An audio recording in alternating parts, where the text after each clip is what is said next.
Well, I think that simplifies things. I believe we lost the connection for a moment. How are we now?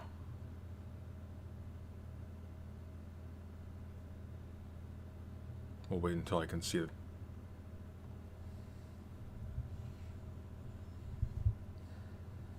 Alright. Okay, good.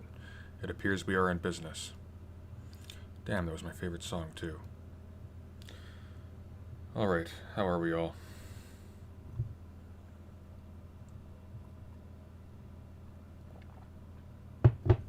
Goodness, the connection is unstable tonight. What is going on?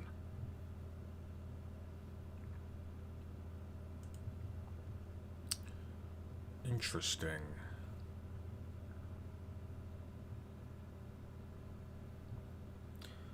We might have to postpone this.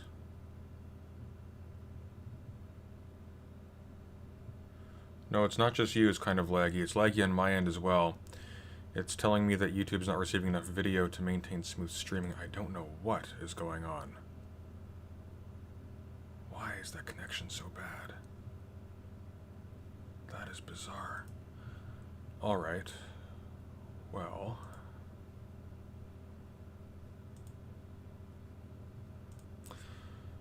okay.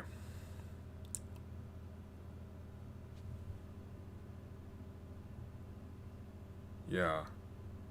Alright, well, we'll give this a try. If this is intolerable, we'll schedule this for another day. Because I'd rather not be skipping around the entire stream. So, can I get some my audio's fine? Okay, it's good, so you can hear me. Should I restart the stream? Maybe I should restart the stream. I just wonder if that would actually help. Restart the computer. No, I'm not restarting my computer. The video is bad. That's unfortunate. We're going to be looking at some video. It seems to be alternating between the connection being excellent and being completely dead, and we don't have a windstorm anymore. Alright, well. Yeah, it's just lagging, isn't it? Drop the video part? Let's see what happens if I drop the video part. I am a little bit curious if that actually improves things. Let's see. Let's turn that off. Alright. You know, no, it's not going to matter, because it's still, it's OBS, it's not YouTube. Oh, we seem to be good now. Okay. We seem to have smoothened out a little bit. Okay. Let's just run with this for a bit. We'll see if this is intolerable, then we'll just restart the stream entirely. Restart the internet. Do you think Keith Woods will respond? I don't think Keith Woods will respond.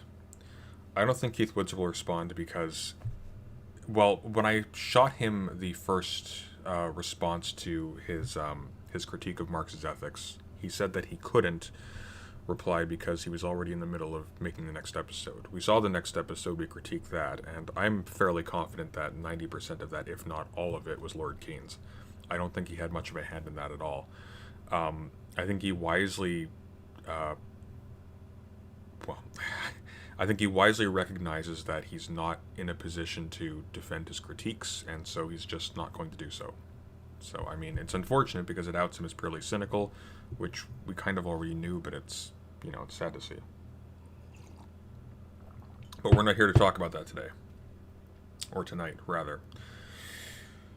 We are here to talk about debates. Hippy Dippy debates in particular. Which, the name of which is the one thing I like about them. And I'm not entirely sure as to how I want to go about talking about this. This was all sort of off the cuff, and this will probably be pretty haphazard, so I think I'll just say a few words first as to why I care in the first place. As people who follow this channel know, I've started hosting debates on this channel with the aim to having, not like this vain idea of having ideas be the center of attention, but not having a clown show be the essence of the debate taking place. My ideal scenario is that it devolves into a conversation in which something actually interesting is discussed productively, as opposed to two randos in their bedrooms on their computers trying to look really, really tough at their computer screens and trying to make some weirdo in glasses, or maybe not even, maybe just an avatar, look stupid on the internet. Like, it just doesn't matter. Well, it does matter, actually, and I'll get into why in a bit, but it's not productive. It's definitely not positive. Yes, the Hippy Dippy debates, or the Hippy Dippy Rumble, or whatever he's calling it now, are Dylan Burns. And I believe for a while they were also modern day debates, but I haven't seen them collaborate in a little while. I don't know if that was a one-off or not. There's a few things that can be said about this. Quite apart from the whole question of responsible platforming, I personally don't have an issue with people on the right, even on the extreme right, taking part in well-publicized debates with large lefty content creators, or large lefty intellectuals, what have you. What I do have an issue with, however, is them being selected for their drama value, because this has an extremely negative result, and it's not necessarily what you might think. I notice a lot of the conversation about whether or not it's responsible to platform right-wingers revolves around, well, you're giving them attention, you're growing the right? You're offering them your platform. And I think that misses the point, because realistically, and this has been my experience, or at least what I've observed, content creators on the right have a relatively easy time gaining traction. They don't have an easy time gaining traction, but a relatively easy time gaining traction. And the reason for that is because they're persecuted off of most mainstream spaces, justly in many cases. There is a dearth of content that's dedicated to their specific interests. And so people seek it out. These people are angry and they're attacked and they're embittered and they feel small. And so they hunt for this stuff. They hunt for so and so Rex, so and so on the left, or what have you. And so there's a much stronger demand for right wing content than there is for content on the left. Content on the left largely is bloodless, I find. It's generally I mean, it's higher quality in terms of its intellectual content, but there are very few people who actually take strong and sincere stances that are risky. And you even see this with Vosh, because the condition of success is eventually, when you get to a certain level, you realize that your views start to shrink unless you start appealing to the lowest common denominator. And the lowest common denominator is also going to be one of the ultimately least interested audience there is. Which is why, at the end of the day, when you get to the scale of like Vosh and Destiny and what have you, these people end up becoming third-rate, frankly, PewDiePie type streamers. By bloodless, I mean not. Sorry. When I say bloodless, that means like lacking passion or like fire. Like it starts to get really, what's the word? It becomes insincere. Like it's an act that they're doing as a job, which, I mean, realistically it is, and that's fine. But if you're someone who's stricken with a sense of like deep injustice and a rage, like a lot of people on the right are, whether or not their sense of justice isn't hopelessly warped, that's just not going to cut it. So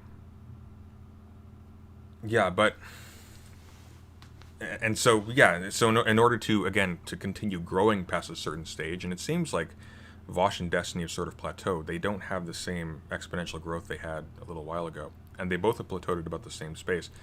They basically become gaming channels. They become third-rate PewDiePie knockoffs, effectively.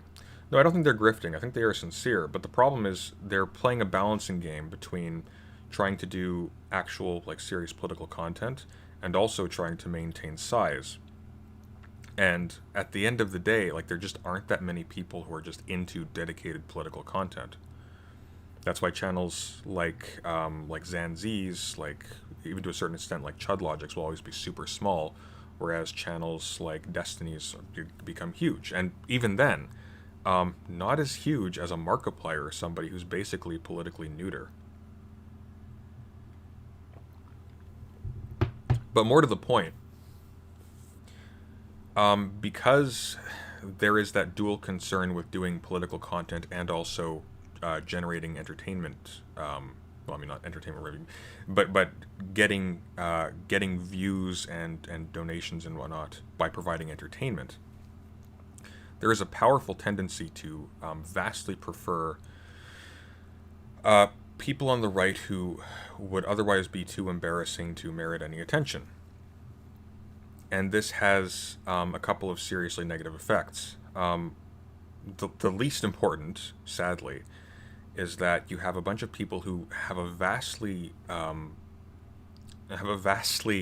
disproportionate sense of their own competence, going online and making fools of themselves, and being forced into a situation where they now have to stick to their guns or admit that they've been made to look absolutely idiotic in front of thousands of people, which is sort of cruel in its own way, because there's not really an out there, not without a degree of humility and a willingness to like take a deep emotional hit that, frankly, I don't think most people are mature enough to do. And I don't think it's a person's fault necessarily if they aren't. That's a thing you have to sort of grow into or be cultivated into.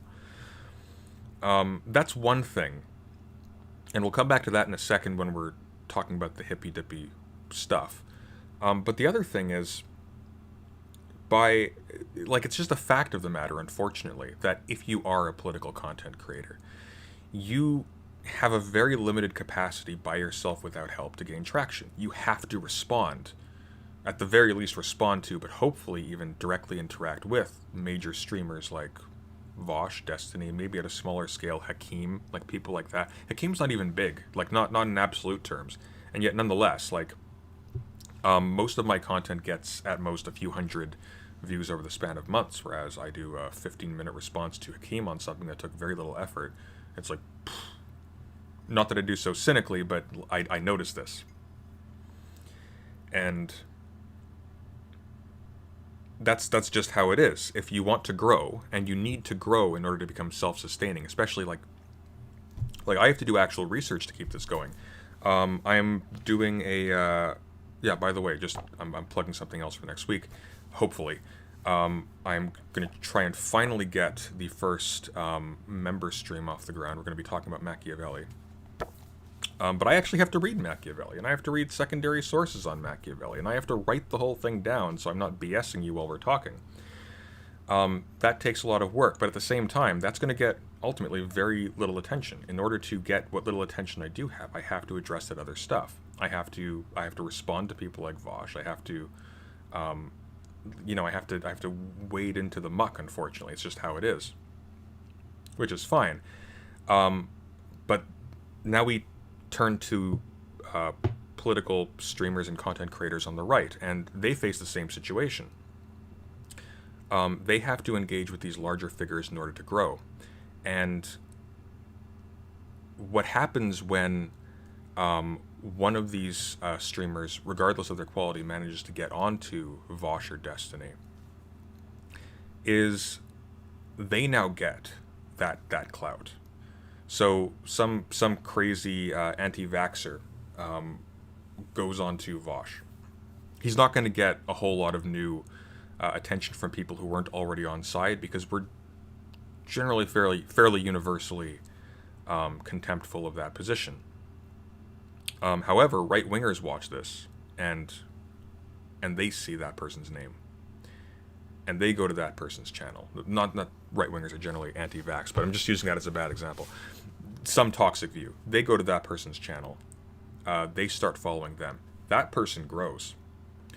And now you have a situation where the up-and-coming figures in a lot of right-wing spaces are people who are selected specifically for the fact that they were ridiculous. And now at a smaller scale, you have the same situation within these right-wing communities. New right-wing content creators, in order to grow, have to ingratiate themselves, have to play ball with other content creators in their sphere. And now they are forced to play ball with lunatics. And so as a direct consequence of what is effectively a freak show being run by Vosh Destiny, and to a smaller extent people like Dylan Burns and James from Modern Day Debate, the right isn't necessarily grown, not any more than it would have been otherwise, but it is made worse considerably.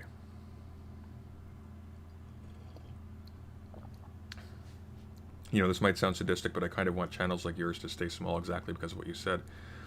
Yeah, I don't want to devolve to maintain views anyways. My ideal scenario is this channel gets just enough that I'm not in poverty doing it, which I realize actually is pretty ambitious.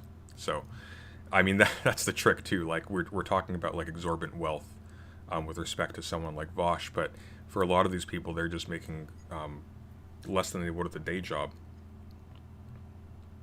Are we still allowed to say freak show? Sure we are. You're just not allowed to say it as, you're not allowed to use it. I mean, when I say freak show, what I'm referring to is the attitude of the people running the show. Like the entertainment value is specifically to watch people who are strange and embarrassing act in ways that are sort of horrifically fascinating.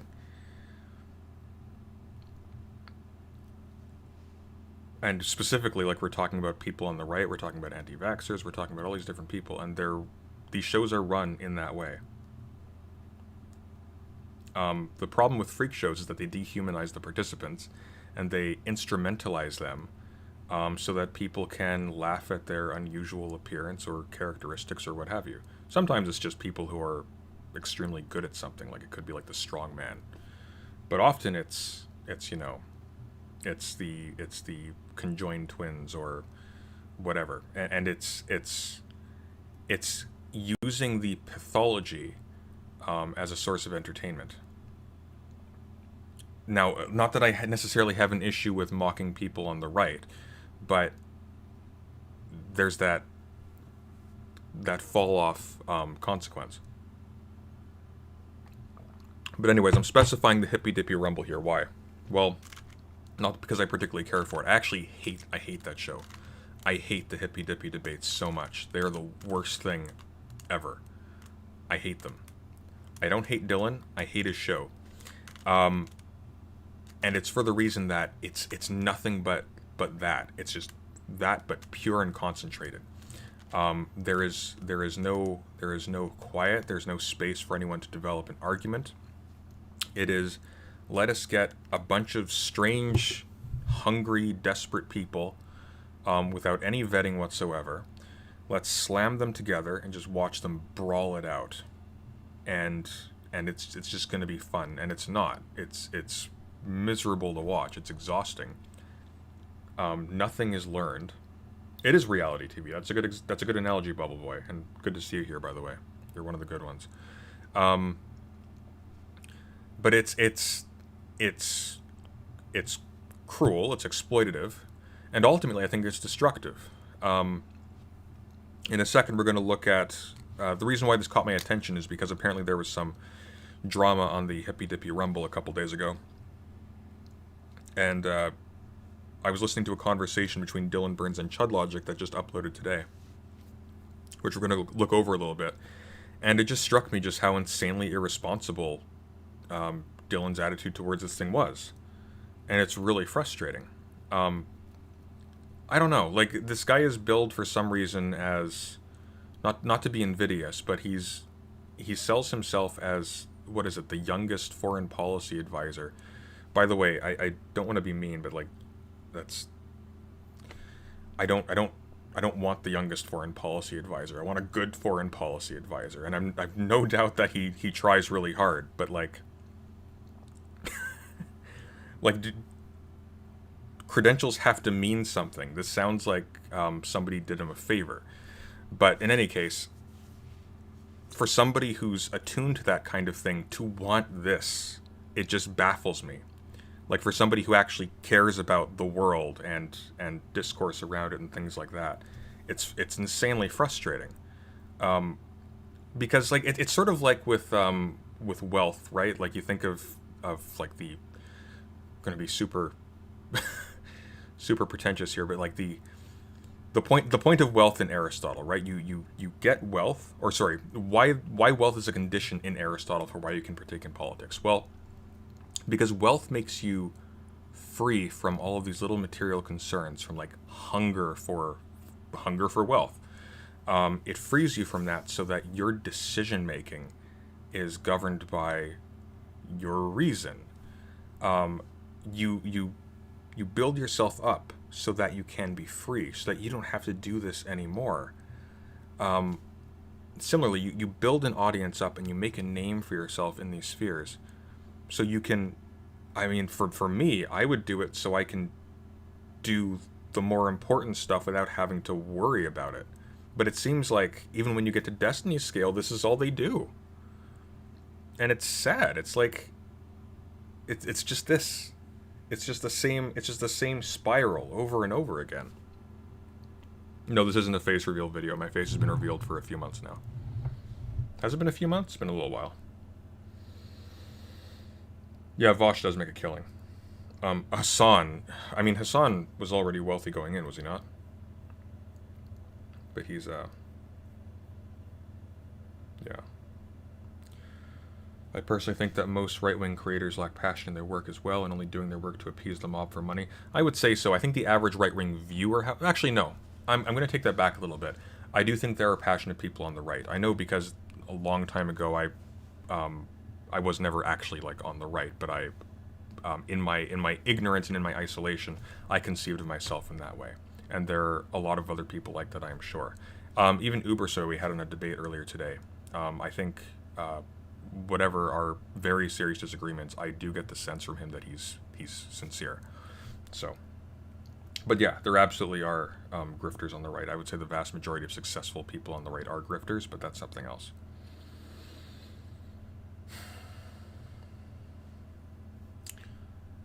Yeah. Anyways, we're gonna watch the conversation between Chudlogic and Dylan Burns because I think it's interesting. And I am going to pour myself the favorite beer of Eric Lenscher. So let's get into it. Oh, hey Dylan, how's it going?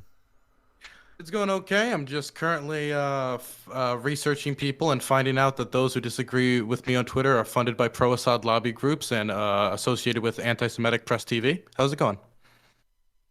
Okay, that's the whole can of worms. It sounds like. Yeah, I'm pretty good. I've just been looking at this Twitch gambling stuff. The new American left drama. I'm going to be talking about that today. So yeah, I'm looking forward to it. Yeah, it's gonna be an interesting day. I know right when I post this tweet, I'm gonna get a fucking shitstorm of fucking like CIA shill. It's gonna be great. Yeah, I don't know. I think that there's this new thing where people just assume that because someone has got certain perspectives in the CIA or whatever, and I just think that's obviously a bit far fetched. But there we go. You want my CIA picture before anybody else gives it to you? Oh, I think I've seen this already, but yeah, sure. Let's have a look. Go on. Wait, 1 second. I'll send you the tweet then. Somebody posted a good response. 1 second.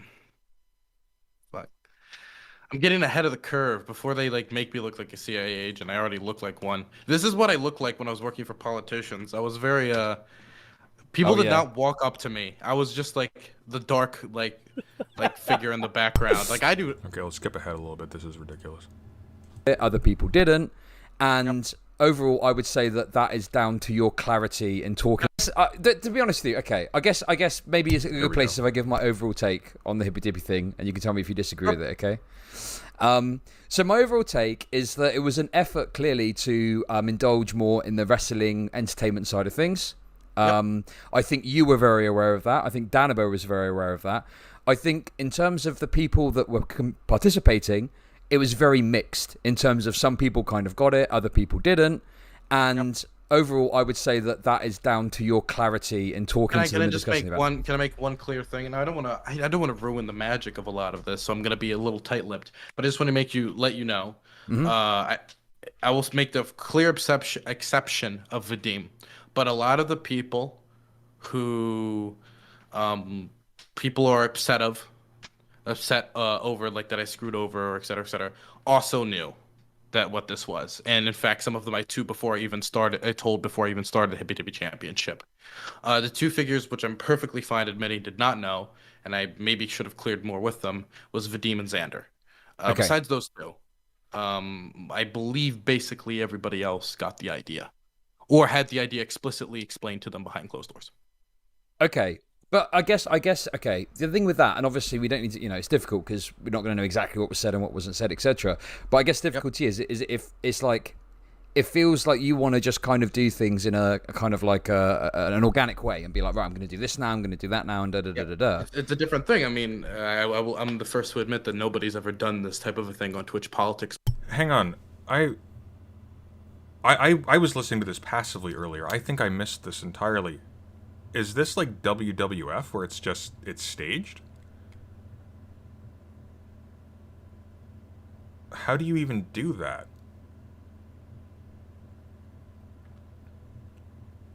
I think, I don't know, I'm gonna listen a bit further, but is this... That is bizarre. So what does that mean? Is it rigged?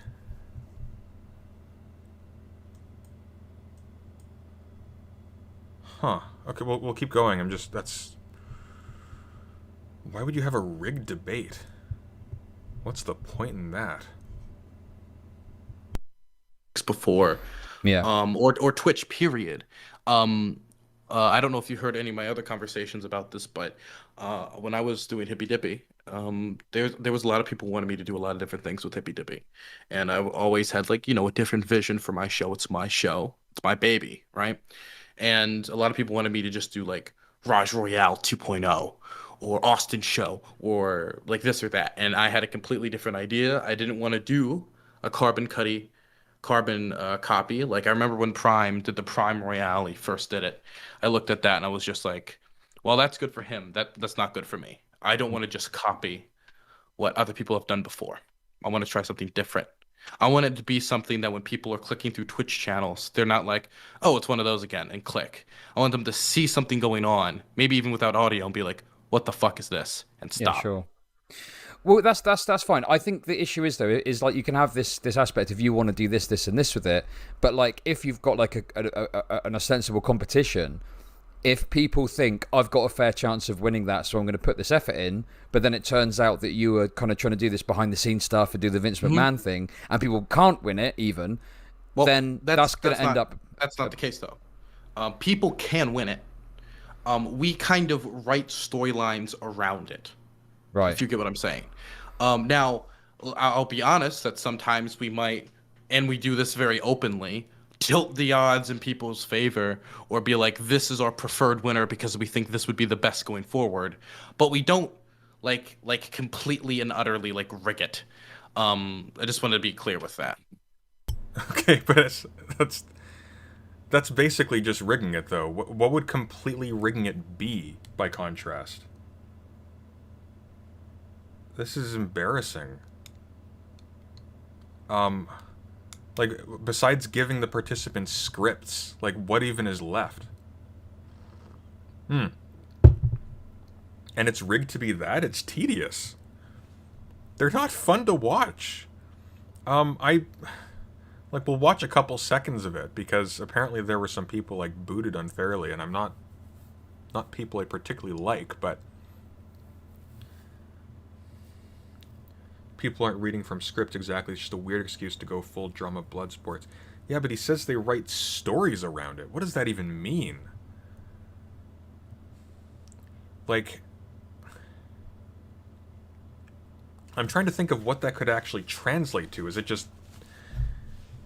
Are they trying to, like, coax specific dialogue trees? Or are there actually, like... Are there moments where people get dropped off? Because if there are, then it's a fraud. I mean, it is seriously a fraud. These things go for like 5 hours long. People prepare for them for weeks. I think Demon Mama's makeup must have cost like $100. It's ridiculous. Actually, her makeup looks fantastic in this. I don't even like Demon Mama. I hate when my enemies look good, but she looks fantastic. Okay. Like we view this not like completely as just 100. I don't want to ever like completely admit to this or that, because I believe the blurriness of it, of not really knowing, adds to the magic of it. While I believe the contestants moving forward, the people participating, we're going to be a lot more 100% like clear, like giving guidelines and stuff. But we're going to be maybe a little less open with the public when it comes to certain stuff, because we want it to be a little bit still magical. He wants it to be magical. Why are they debating serious topics then with consequences? Like, let's look at the timeline here. What have we got?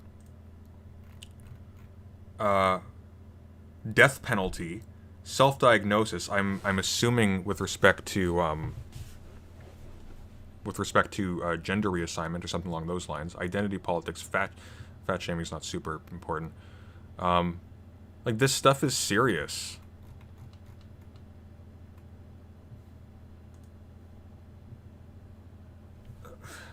Yeah, this is fraud. Like, because, like, look, if this was just like, okay, debate the merits of coffee versus tea, something like that, like, nobody cares. There's no consequences to that. But if like, let's say, for example, they get a competent right winger and a less competent but better showman on the left competing with each other over like a gender question or something like that, or over immigration.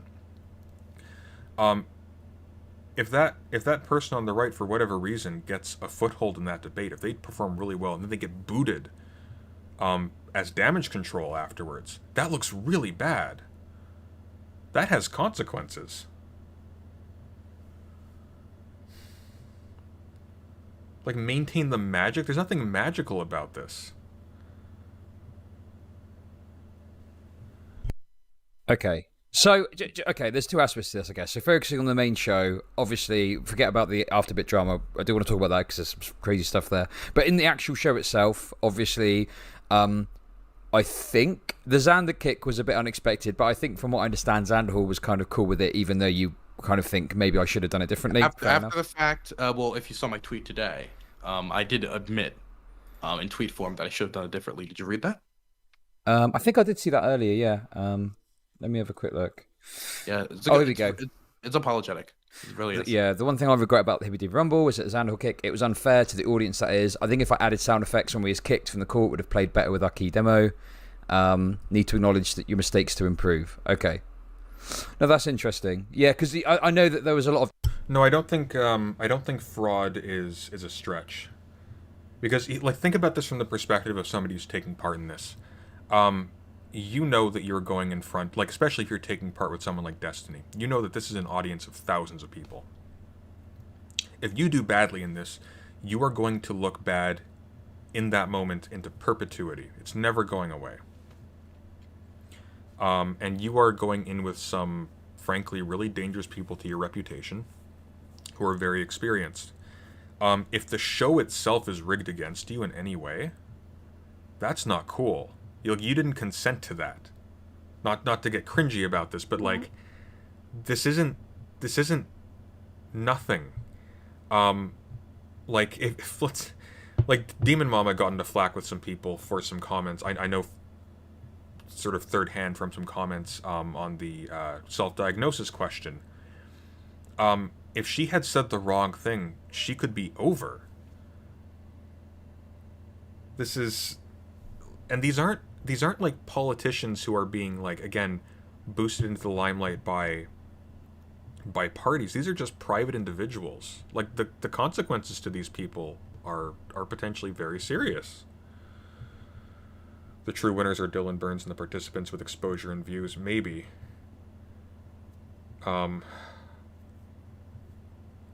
This is gross. And he's talking about the magic. Like, that's not a debate at that point. That's discontent, and some of that was playing on it. But, if you're a Xander fan, you probably are going to be a bit like, know, that sucks. Yeah, I was upset. Oh, and by the way, in terms of it being a fraud, you're not just being led into the lion's den under false pretenses. You're doing so to make Dylan Burns money. This is just current politics, full stop. I mean, in a sense, but I think that I think when you watch the presidential debates, they're actually better moderated than this nonsense. I did have a conversation with Xander Hall after the fact. It is publicly available on my Twitch channel if you want to check the VOD. And basically, like, at first he was upset by it, but he kind of, like, understands it, and we came to an understanding afterwards. And it looks like he'll still be participating in Hippy Dippy programming, like, moving forward. Going forward, we're just going to be a lot more, like, direct with contestants, because I think I assumed too much when it comes to how much people know and understand about the show I'm putting together to produce. Right? Sure. You got to be very clear, right? Yeah, you got to be super duper clear. Very clear that it's a lie. It's not a contest. It's a play. Because I thought, like, hey, Vosh just dropped the title for this rule that I just basically made up, and he is alleging that I broke into his home and stole the title doing backflips the whole way out the door. You're all shooting promo shoots. I have bad guy music playing in the background when I'm speaking. I'm wearing a robe, sunglasses, the whole gimmick. I have this wine glass pouring sparkling water in the wine glass. I'm not even old enough to drink, right? Doing this whole thing. And I guess I just kind of assumed people would see this and be like, "He's not old enough to drink?" Am I commenting on a teenager? How old is this guy? Now this just feels weird. oh, I get it. You know what I mean? But I guess when you're on Twitch, which is a platform that's already super performative in nature, I guess I Yeah, assumed a little bit too much. I thought sure. since I was super leaning into it, it'd be a little bit clearer. But yeah, I guess that's not the case. I think the other Um, problem as well is for one, if you talk, I mean, we spoke about this the other day, but if you're talking about like serious. Okay, he's 20. Okay, that's a little less weird. I'm in Canada. Drinking age is 19, so I'm I guess it's 21 where he is. That makes sense. Anyways, Topics that can jar it a bit. That image of like, oh, it's all fake, it's all pretend, it's all messing about. But then you're talking about like a serious topic. And secondly, okay, just like I don't want to be mean, but just like getting back on this because this annoys me so much. He bills himself for basically street cred in the Twitch debating sphere as the youngest foreign policy advisor. If you are a super competent foreign policy advisor with an actually impressive CV, is this what you're going to be doing? Like, that doesn't make sense to me. I mean, power to him getting involved that early. It is impressive. It is undoubtedly impressive. It's frankly more impressive than anything Vosh did, and I look forward to what he does after he gets his degree. But like right now, it feels like we're treating a kid as a savant for very undermotivated reasons, and I think that boosting somebody like this is probably a bad idea, especially when they're engaging in irresponsible stuff like this, because this is embarrassing. yeah, there's going to be people that maybe aren't as invested in like the meta or the space as much, so they're going to come to it and be a bit like, oh, what's going on here? Like, and I think that's probably what happened with Vadim. You know, like he didn't really know what was going on. yeah, I mean, I don't think he knew what's going on, and you can even see me later in the like after show. You can see me kind of. I don't know if you listen to the whole thing, but I'm like, we all understand this is wrestling, right? And I'm like, I broke it for a moment to be like, we're all clear, we're all good here, right? He was advising Mike Revell's 2020 campaign. That's interesting. It's not unimpressive. It's just it's not. It doesn't make him Kissinger. Not that you'd want to be Kissinger, but you know what I mean. Um, Sure, we can get to that aspect. I tried my best on that. Okay. Fine. There are some things about that I think we need to be interested to talk about. But in terms of the show itself, you know, obviously the vote was we didn't understand this till after, so maybe we'll talk about. Yeah, it's totally fair. If your passion is YouTube, then yeah. No, there's nothing wrong with doing YouTube. My issue is he's doing this. Like, what he's describing here is not responsible. I think there's a fundamental difference between your and Dylan's perspective. Dylan views this as a sideshow. But I was just doing that for attention. Serious and respectable political work. Oh, are we cutting again? Oh, is our connection cutting again? God damn it. No, but like, suppose I was doing like serious political work on the side. Or stuff that I would regard as serious political work on the side. And I was just doing that as a sideshow. Think about this. Like, if the upshot of Dylan's show is that he is helping to boost either boost really bad people or make people arguing against those really bad people look relatively bad, the upshot's the same. God, this connection is just the worst. What is going on tonight? My audio is still fine, right? That hasn't gone? I don't know what the hell's going on.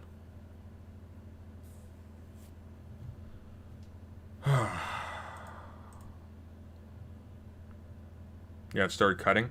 Did you guys lose audio as well? Or are we up again? I don't know what's going on here. My internet's fine. Like, everything else is running smoothly. It's just OBS. Here, I'm going to try restarting OBS. I'm going to see if that fixes things. Oh, it's working now. Okay. Did the audio cut out? Like, did we lose audio entirely? Or did we just lose video?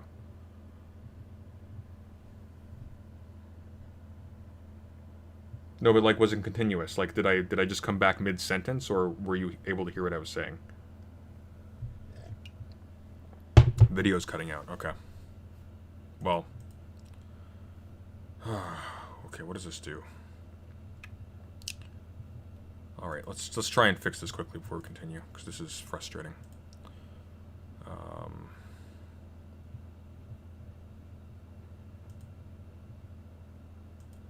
guess that doesn't work. Well.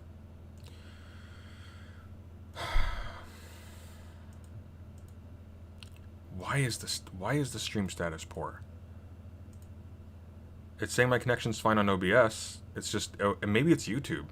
Maybe it is just YouTube. Well, there it is.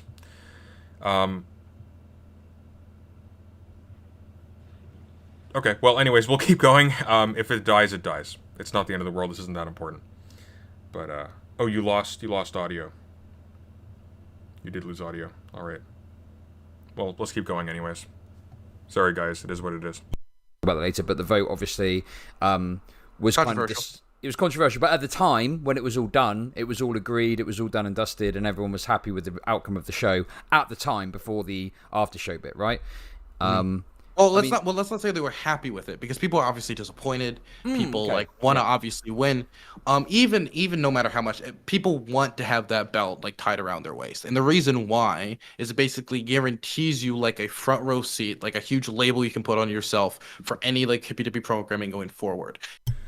I think the only winners of the Hippy Dippy Rumble so far have been Vosh, now Destiny, and Demon Mama. And Demon Mama, while I have nothing against her as a person, has basically appropriated the mannerisms and style of Vosh to a T.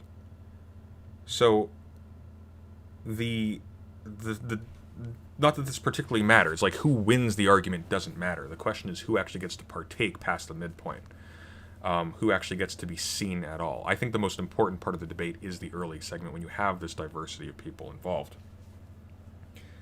Because otherwise it's just, let's whittle down to see who can Vosh the Voshiest. It's... You'll carry this title. You have a physical, actual title you make that we produce. It costs like money to produce it, which is a lot of money for me. To produce, not only produce it and ship it, and it might be international shipping depending on who wins, right? If Dr. Heemed Out won, then it would have been international shipping. And obviously, like, so there is weight that comes to it, obviously. So people are like disappointed. So there are emotions involved when you don't win. But yeah, but just to be clear, they're not, people were like, they accepted the result. Yes, exactly. The result was done and dusted, and that was that, right? So, I mean, I do think taking the belt seriously is a bit ridiculous. I mean, at that point, it is just a game. Like, at the point, look, when it's a panel with Demon Mama, Destiny, Hunter Avalone, and I think it was just those three, wasn't it? Like, it's who cares? It's... Other than the Xanderhall thing, was there any, off the back of not the after show stuff, but just the show, was there anything else that happened that you think? So I think the biggest, if you want my honest opinion on the mistakes I made. So these ones are different. These ones are ones that are being discussed from like even the people who enjoyed it. I think the rounds were too short. Mm-hmm. I think that we actually like physically had like a whiteboard and we like mapped out this is when this person will enter. It took us like a good like 6 hours to like figure out because we wanted to balance it. So it wasn't just like 6 2 mega lulls, then 1 big streamer. We tried to balance it out. So we like give people the time to rest. Like, oh, was Lonerbox in that as well? I like Lonerbox. 15, 30 minutes. Then a big streamer enters. Give people time to, then a bigger streamer enters, right? That's when like Hunter Avalon, I think, joined. I forget like the exact format we had, but I still have access to the whiteboard if you wanted to see it. And I would say that while looking at the whiteboard, could not figure out like 15 minutes was good enough. We thought it was because we wanted to time the show to be 3 hours long because we didn't want it to be 3 hours and 30 minutes long because we wanted it to be a lot faster paced than a normal Hippy Dippy. And 3.5 hours for the type of format we were doing just felt somewhat unmanageable. Yeah, so he's aiming for garbage. But again, like under the auspices of being a debate. So auspices? Not auspices. Under the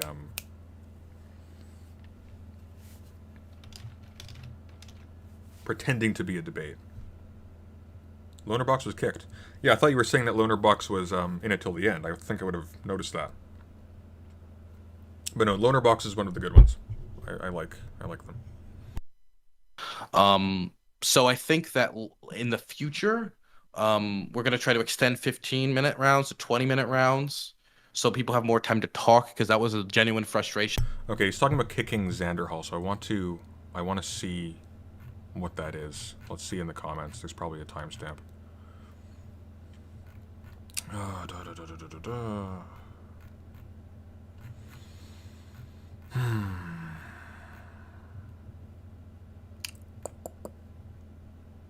Here we go. We got to keep it going. We're throwing it over to Xander Hall. I don't think he's talked. Have you talked this topic? No, I haven't. Okay, Xan. All right, yeah. So as this panel's resident Floridian X, actually, I will say that I think there is no reason whatsoever, nor is it realistic for what Sproutic has said, to expect that America is going to invade Cuba, occupy it, and put in place a new government. There is no reason to do that whatsoever. It would be unbelievably unpopular. No, whatever president that did that would probably be committing career suicide. That would lose them the election, possibly. Americans at this point are not in big favor of occupying other countries. You can tell because of the fact that even though we've got fairly good reason to be in Afghanistan, Americans want our troops out of Afghanistan. What's probably most likely is that out of a gesture for good PRs that will probably Xan, send some. did you lie to me? Did I lie to you? Did you speak this topic? Yep. Wait, did I spoke last round, not on this round? No. Wow. Anyway, so we're gonna keep going. Oh, can I? Hang on, what?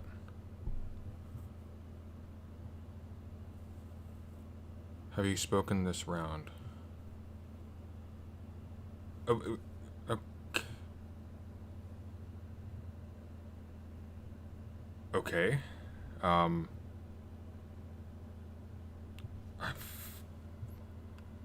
Lonerbox got kicked first. Huh. Okay, I don't understand why Xan was kicked.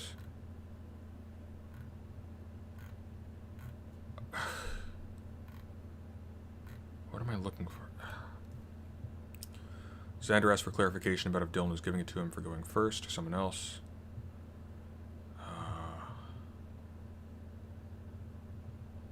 I am... Okay. 12:45, Xander asked for clarification. That's way far Is back. Lonerbox after me, or is it Lonerbox me, then Lonerbox, then counterpoints?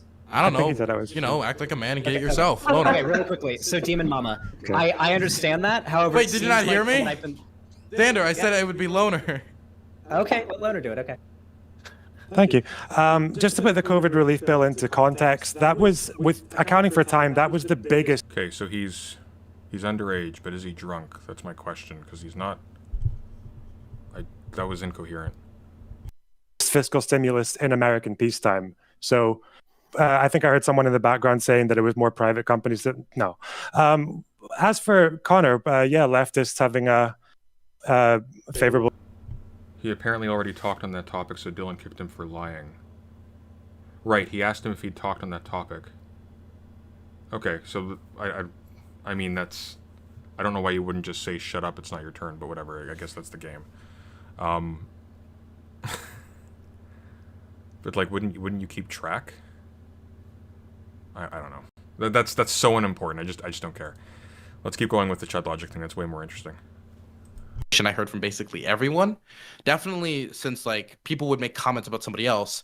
Yeah, he said act like a man and get it yourself, and then when he did that, it's like, did you not hear me? Okay, whatever. I don't care. It's... And they would understandably want to respond.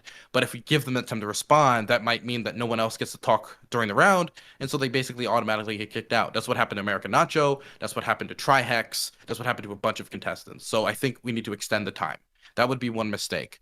The second mistake is I do think it deserved better production value, but that's, again, not really that important.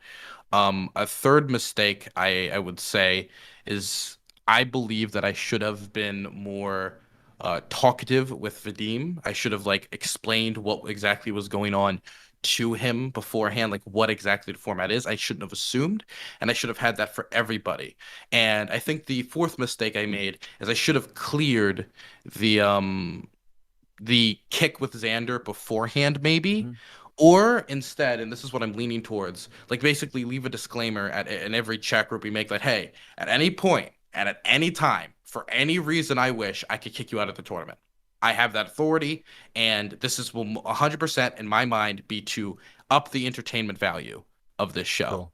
Cool. And like, but by making that clear, I think a lot more people will understand the point of it.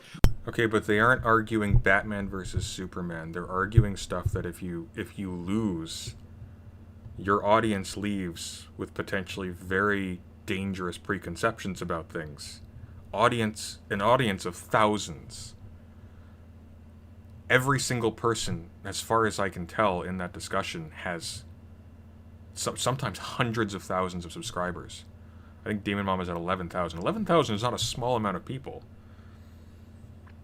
Not that I think anybody in Demon Mama's audience is... Well, I mean, I'm sure she has a lot of hate audience members, but I don't think anyone's going to be swayed in a definitive way that way, but maybe in Destiny's audience, maybe in Hunter Avalon's audience. Let me get off my screen. Which, if you entered this tournament, you had a 6.25% chance of winning, right? So you don't have high odds. It's like if you go on like if you see like some random game show with like 30 people, you're rooting for your guy, but you're sitting there knowing like that dude probably is gonna get like yoinked in the second round. Like odds are against him. And you should go into the show understanding that, trying to build moments. For me, that like chair shot with Xander was me like making a martyr, was me giving... Exactly, it's trying to build moments. Why is he candid about this? This is embarrassing. This doesn't look good. This is the definition of irresponsible. Like, this is gross. Also, and this actually pisses me off. I am personally aware, and I'm not down on him for this, I am personally aware, because I follow him on Twitter, every single time Dylan posts on Twitter, hey, my mental health isn't great, I'm checked into a hospital, yada yada yada. Which, I mean, good, if you don't have a personal support base, or if you get, like, if that helps you cope, having that, like, wide-ranging support from your audience, great, power to you for doing that. But this person knows what it's like to be under a tremendous amount of emotional and psychological pressure, and to be dealing with, like, serious, mental health issues. And he's doing this to people. Like, that's psychotic. Like if you get embarrassed on this show, like I was listening to it passively a little while ago, and that guy in the sunglasses, I don't know anything about him, but like his voice was quavering at parts. Like this was intense for him, or other people like that. Like that's cruel. Does Chudlogic not grill him for this? I hope he does. In fact, I'm getting the sense from his tone that he's not pleased. Anyways, we'll keep going, because I actually do want to see what he wants to say in about like 59 minutes. We won't watch the whole thing. Him that moment, because I feel like obviously there's a lot more talk about that moment, and if Xander was the rightful winner, and if he would have been in there's a lot of people saying he probably would have won, and that was the intention of that. It was never to hurt Xander or make Xander feel bad. It was to kind of create this like idea that I'm the evil bad guy prick, and I just screwed over the good guy, and he would have won if it wasn't for evil, despicable Dylan, and that was the point. Yeah. Okay, Xander Holt, to be fair, is also not a responsible streamer, like not at all. He is pure grift. I think that stuff's good, as long as the person is like happy with that. And I think people, if they can see what happened with the Xander Hall, will probably be like, yeah, that's quite a cool thing, and you get a lot of attention and stuff like that. That's cool. So okay, that's fine. Oh, I guess... one last one. Yeah. The Vadim thing with now this was a genuine mistake, not as in like I planned this beforehand or I made this decision in the moment. This was like me fumbling. Was me saying Vadim changed his vote. He didn't change his vote. Right. I said it completely incorrectly, and Okay. I've taken blame for that previously on stream while he was in chat on multiple occasions now. That was 100% my fault, and I should have been more clear or like read it a few more times before saying it. I know it's cruel, but I don't mind conservatives being pressured on debate shows. Their ideas need to be challenged, even if it's uncomfortable. I agree, absolutely, but there is no discrimination here between people on the right, or conservatives, and people on the left. And he had Destiny in the audience. Destiny is not going to show mercy to people on the left, right? Destiny is not friendly to the left in a lot of ways. And I'm going to need a backup plan in the future for if there's a three-way tie or something of that sort, because we didn't have a backup plan. If you watch the stream, you see me like pause, mute, and just argue with Colorado, who's right next to me, like, what the fuck are we going to do, right? Got it. So yeah, but of course, like this is the second ever Hippy Dippy Rumble, so the odds of it happening, like we didn't really account for. Sure. Okay. And the only other thing in terms of the main show, before we could talk about the after show fiasco, it is just I'm obviously friends with Demon Mama, right? So I'm going to be a bit biased about this, but I think other people felt the same. It was just a bit unpleasant that you had this one topic, which was specifically about Demon Mama's take, go on to like 2 or 3 rounds, I think it was. And Demon Mama was like kind of under attack from the whole panel, and she was having to bat off these. And it's like, it's almost like I feel, I mean, look. Okay, I do want to see that. Let's actually see that. Because that's actually probably important. I'm assuming this has to be the self-diagnosis one, yeah. Wait. I don't care because the round's over. Oh. It's going to tickle some balls. This is the 15-minute round. See what I mean, though? You can barely recognize her. That makeup is fantastic. You actually brought up a good point, though. Yeah, my great point is that the round's over and we all stop talking. Ding, ding, ding. Ding, ding, ding. So I'm getting the votes in right now. The first vote, I'll actually read the votes out. It's more suspenseful. The first vote is for Sprouticus to be knocked out. The second vote is for Trihex to be knocked out. And the last vote is also for Trihex to be knocked out. Trihex, Damn. it seems Sorry, that bro. the lack of talking this round was the decider. Yeah. I'm sorry, Trihex. It's all good. Still a beautiful man. It's all good. Yeah. You want to know how you're the real winner? You got to play the new. You got to play Skyward Sword. I did. I didn't get the remaster today. I pre-ordered it too. No, it's all good. My Joy-Cons broke, so I ended up playing with my Pro Controller, which like really sucks for that game. But you know, it's all good. It's all good. The only thing I was gonna have before I dip out here was gonna say that I was gonna make sure that we in the beginning here, we're gonna challenge our framing, that we were not gonna conflate here support or against the death penalty automatically being indicative of whether we are for or against life in prison or assisted suicide. Okay, let's skip ahead a little bit. There we go. Now he has his completely white panel. That's a great look, Dylan. But anyways. Gnosis. All right, I'm getting the popcorn out on this one. Okay, so I'm going to go ahead. I'm getting the popcorn out for this one, baby. Okay, you may begin. self-diagnosis. Can I? Oh, Look, yeah, I can open on this. Because we all know. I can make an executive decision to let Demon Mama open on it. Okay. Thank you. I appreciate that. Yeah, self-diagnosis is super, super important. It is usually the first step that people take before they get a formal diagnosis. Very, very valuable process. And many mental health professionals recommend this with regard to mental health. In America, a lot of people grin and bear it. They think that there's something wrong with them, but they don't look at it as a matter of mental health. They look at it as a moral failing. Being able to recognize in yourself the symptoms of various conditions is incredibly important to actually being able to get treatment and care for those issues that's right for you. Now, mental health is complicated. In America, a lot of people don't have health coverage. And in fact, good on Biden for pushing Medicare to have mental health coverage, which it is going to do if his package gets passed. We'll see, which would be great. But a lot of people don't have mental health coverage in America. They might be looking at a $1,000 bill just to see a therapist or just to see a psychiatrist. Being able to recognize in yourself the symptoms of a potential mental disorder is incredibly important to having a good prognosis for that disorder. And not every single disorder requires medication or structured therapy. Some people, like say if you have ADHD, maybe you just find out that you need to change your habits a little bit and you're doing a whole lot better. That is a fantastic and important process. But when that's my stance on self-diagnosis. But with self-diagnosis, I agree.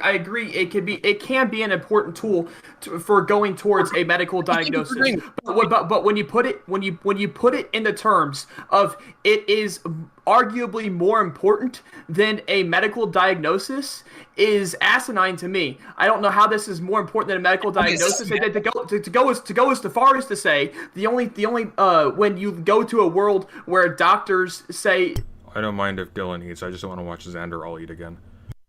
Where doctors say that are the only people that can say you have a mental health disorder is a world full of asylums and gatekeeping is absolutely insane. Doctors are the ones that go through 8 years of college for this. Doctors are the ones that are trained to understand what mental health disorders are and which ones are which, because it can be very easy to misconflate one mental health disorder for another, such as you can think you have depression when actually you have anxiety. And you're not going to fix depression and anxiety in the same way. You will not confuse anxiety and depression. You may have both. Just trust me. They're distinct. So did Demon it's Mama? insane. So I think that Did Demon Mama acknowledging make the here claim the that it fact was? that- Okay, Alright, one who's at a talking? time. Okay. Yeah, a lot of you would talk. Can I You guys respond to that? have Was many directly at mouths. me. Okay, yeah, Demon Mama, I'll let Demon Mama respond, but we got to keep this short because these rounds are getting shorter and shorter. Okay. Yeah, thank you. Doctors are also the ones who lobotomized Rose Kennedy. I think I got the name right. Doctors No, also did this is bad, Demon Mama. I have to really disagree bad. with Go you. anti-doctor. This is anti-intellectualism Excuse to me, the T. please. If you are No, all going don't to- yell Oh, over me when I'm excuse trying to respond to you. Excuse me. Demon I Mama, literally- you're better than this. Wait a minute. She's not. Don't- no, she isn't. Excuse me. Wait, is this But seriously, real? this is anti-intellectualism. This is like when Lauren You Southern stop? came on and told me I mean, it's a bit rich to complain about this on behalf of Demon Mama, but she didn't even get to start her sentence. So, yeah, this whole championship was just a ploy to get beat between DM and Destiny, and it worked. Yeah, I mean, I can't see why else you would have this discussion and have it, like, condensed in this way when you have, I think, just one trans person in the contest. So, like, you can't have a discussion about this like this. And it doesn't matter if it's being billed as like a game show or as a joke. Like this guy here on the bottom left, he's gonna be leaving smug that Hunter and Destiny both dogpiled on Demon Mama when she was contradicting him, which gives him the impression and his audience the impression that there was at minimum something to what he was saying. And there frankly wasn't. Like it was bad. that I this is like when literally Lauren. didn't even get- And she was supposed to be given an opportunity to respond. Dylan's munching on popcorn or something. All right, I didn't even get to start all right, go. my Go ahead. response. Sorry, go ahead. Yeah. This is not anti-intellectual. This is recognizing that there are flaws in our medical system. There are great injustices that Yeah, have been but- carried out by our medical system. That doesn't mean that I'm anti. I've literally never once advocated for anti-doctor and anti-doctor anything. But you In fact, are right now. Hey, That's what you're stop it. doing. Hunter, I understand, but Hunter is dumb. He's really dumb. you need to let me finish a point. I know you're very, very ready to jump at whatever straw man you have summed up about my position. Wait but a I would minute. Can you really- Okay, please I don't make have her a talk? Don't straw do that. man of We have- anything. we have Dude. I've limited been time. following We everything. I don't. just Okay. I gotta say, we don't have a limited time, Come so on. I'm gonna give Demon Mama like 30 seconds and nobody interrupt her. Okay. I mean, this seems like a really obvious point that Demon Mom is making. If you don't recognize that there are aspects of your psyche that match a certain profile, I don't like that phrasing at all. If you recognize that there's something going on that seems in your experience to approximate to what you've seen in the world is like this is the thing you might have, you're gonna. I mean, there's a difference between self-diagnosing and sort of like a final sense, as in declaring, this is what I have, and I'm gonna dictate to the doctor that I have this, and having that in the back of your head, it's like I have a strong suspicion that this is the case. I'm gonna advocate for myself very strongly. Those are very different things. This is a sensitive topic. It needs to be approached with care, IMO, considering the groups who would be affected by this, but instead it's turned into a manufactured spectacle for beef generation. Exactly. It's grossly irresponsible. And again, like, why would you have this particular topic with Destiny there? Especially, like, you knowing the history between these two? Okay. Go. Yeah, I am never once have stated anything that is anti-doctor. All I've pointed out is that there are problems in our system for a very long time. Until just about 10 years ago, it was considered a mental condition to be trans, just to be trans. In fact, within I think it was about 30 years, it was considered a mental disorder to be gay. We recognize these are errors. Our medical system is not perfect. The idea that the medical system is beyond reproach or that we can't point that out is absurd. Now that is truly an anti. Think about what the stakes are here. Dylan gets to arbitrarily decide how much time is allotted for somebody to state their position on this. He's counting fingers.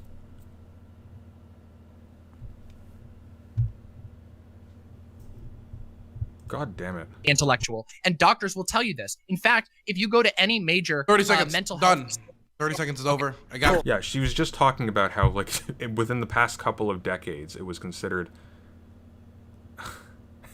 a mental pathology to be gay. Yeah, that's great, Dylan. Sorry, Was that- somebody. Okay. I'm gonna throw it to Destiny because Okay, I'm Yeah, going they to don't break get to this real quick. respond to a So, single first of all, thing. self-diagnosis is not the first step to anything. That's not true. No doctor will tell you that. Recognizing symptoms in yourself is not the same as diagnosing a disease in yourself. This is a crucial error that a lot of people make. A self-diagnosis involves you finding some disease that you think you have, and it might lead you into like starting to misidentify symptoms because you want to identify with something or you think that you identify with something. Self-diagnosis is absolutely not the first step to anything. It's Okay, but what do the individual symptoms say of gender dysphoria, right? Like it's this makes sense in the context of like, do I have lung cancer? I think I have lung cancer. I've got to like that. That's where self-diagnosis is inappropriate. We're not talking about that here. recognizing symptoms in yourself and then giving that handful of symptoms to a medical professional that can help diagnose you if they feel it's appropriate for some condition, help you get treatment for it. Many mental health professionals do not recommend self-diagnosis. That is absolutely not true. You will not find a single medical professional that will tell you, oh yeah, you should definitely diagnose yourself with a disease and then give that disease to the doctor when you're going to talk to them. The idea that many people don't have mental health coverage, that it costs $1,000 to see a therapist, $1,000 is really high. Okay, so I watched the original video where Demon Mama made the self-diagnosis take. I assume this is extrinsic to the Hippy Dippy contest. Okay, that was probably dumb. And it was made in the context of medical care in the U.S. being a privilege, and therefore a diagnosis is a privilege. Okay, I'm intuitively assuming that this is referring to the diagnosis of gender dysphoria, followed by a course of some kind of treatment. But I mean, that's not wrong though. Like if you like you read horror stories about people being diagnosed with cancer and being put into crippling debt and then dying and handing that debt off to their families. If you are poor and you can't afford a diagnosis, then what are the alternatives? Like just to not think about it? DM isn't saying people just should diagnose themselves with cancer. Yeah, I know. Like that's obvious. I think what she's talking about again is like not being passive and being your own advocate and not just waiting for somebody with not just waiting for a nurse or a doctor to tell you that you actually have something before you start treating it as something real. Which seems obvious to me. Like I don't think you need to be. I don't think it requires a great degree of intelligence to identify that. I don't know. Nothing she said seemed unreasonable to me. I generally for a therapist. Yeah? Destiny, we gotta move. I'm sorry. Okay, yep, okay, go. That's fine. So I'm gonna go next. Trust me. Wait. Let me be clear. Okay, everybody, shut the fuck up. Okay, I didn't say anybody go next. Xander Hall. All right. Are you the host? So No, Xander Hall. I was fucking asking you. Okay. I'm not the host. I think you're the host. Yes. Okay. So we're gonna throw it to counterpoints. Okay, because he had his hand up for the longest period of time. But I also want to say this topic's gonna go on for a few rounds. Okay. Very cool. Yeah, because it's drama. This is spicy. That's why. All right, awesome. Yeah, so basically, as the enlightened centrist here, I think I can split the difference. So I think what Demon Mama is saying, and excuse me if I strawman, is basically that being aware and cognizant of symptoms and being aware and cognizant of different diseases can help you basically figure out what your problem is. It's very Jordan Peterson of Demon Mama to say that you need to pick yourself up and, you need to analyze your situation. You need to imagine hell below you and heaven above you, and you need to strive towards the ideals and through your society by identifying your problems and then working them through them slowly. I know Demon Mama is a massive fan of Jordan Peterson, so that's basically like I really appreciate that about her. I think the term, hold up, we're almost there. So I think the term that we're getting hung up on is diagnosis, and I think the problem here is that diagnosis often involves, correct me if I'm wrong, basically involves coming to a conclusion about a series of symptoms, about a disease that basically would confer all of these symptoms. I think that if we were to split the difference here, and this will be my final point, is basically recognizing the symptoms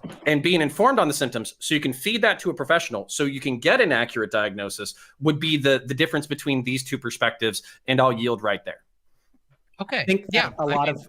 Oh wait! They've already been responding to me, and it's really interesting. Because I haven't even That's so many words. Dude, it took like 2 minutes this round. Let other people get responses. Well, wait a minute. That's not my problem. You all chose to make this about me. This is like a specific opening statement. All right, I want the next Okay. I still have to talk to Demon Mom about being anti. The longest we debate about who's going next, the less time there is in the round. God forbid. Let's go back to Chudlogic. Demon Mama's fucking, can deal with a lot of shit, but I'm not going to speak for her to say, what she can and can't take. But for me as a viewer, it's like, that's a bit much, and I just think it would have been better to have spread out that pressure a bit more. Because then you get situations where Demon Mama's responding to everyone, and then people are complaining about Demon Mama speaking a lot, and it's like, yeah, but everyone's addressing her. Do you know what I mean? Mm-hmm. Yeah, it was obviously not great odds for Demon Mama. I mean, I could say that well, if anything, it helps the narrative more, but that is a genuine problem which I don't know how to deal with. And what I mean by that is there's a few ways I could look at it. One way you could moderate. It's really very simple. Watch this. Counterpoints. You have 30 seconds to give a quick response to Demon Mama. Go. Okay, cool. You get 30 seconds. Give a response to Demon Mama. Go. Destiny, 30 seconds. Okay, Demon Mama. You get 100 seconds to address these people. Done. It's easy. You just need to give people time and to keep people from steamrolling each other by just being loud. That's why we have moderators in debates. This is not rocket science.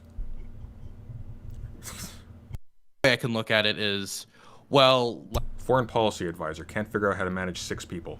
This helps the entertainment value. It could obviously this pylon could be interesting from a story point of view, but there's 2 actual logistical problems with it. Number 1 is that what you just brought up is Demon Mama's obviously going to want to respond to all of that. And if we give Demon Mama time to respond to all of that, what that's going to mean is she's basically going to get 1/3 to a half of the whole round. And if you have 8 people in there and 1 person responding to all that with only a 15-minute round, then a lot of people are not going to be able to talk, and then you're just going to get kicked out because you didn't talk the whole round. Then it was pretty stupid to set up this story arc where specifically Demon Mama would be the centerpiece of attention. He just finished just explaining how this entire thing was contrived to generate particular moments and to and how they were trying to push stories in the debate. Here's a stupid idea. If you have 1 trans person in the audience and you don't want that, not in the audience, if you have 1 trans person participating and you don't want everybody in the debate to be dogpiling this 1 trans person, then forcing that person in order to respond adequately to responses to her, to be taking up a disproportionate amount of time, pick a different topic. It's your show, as you just said. You can pick the topics. You don't have to do this. Now, if you don't talk the whole round, you have just like politics. Yeah, but I don't think that's an excuse. That's a bad thing that politics is like that, right? Had opportunities to it. You could have jumped in. That's your fault. You get kicked out. But if it's just impossible for 8 people to talk in a round, then it could get frustrating. Obviously.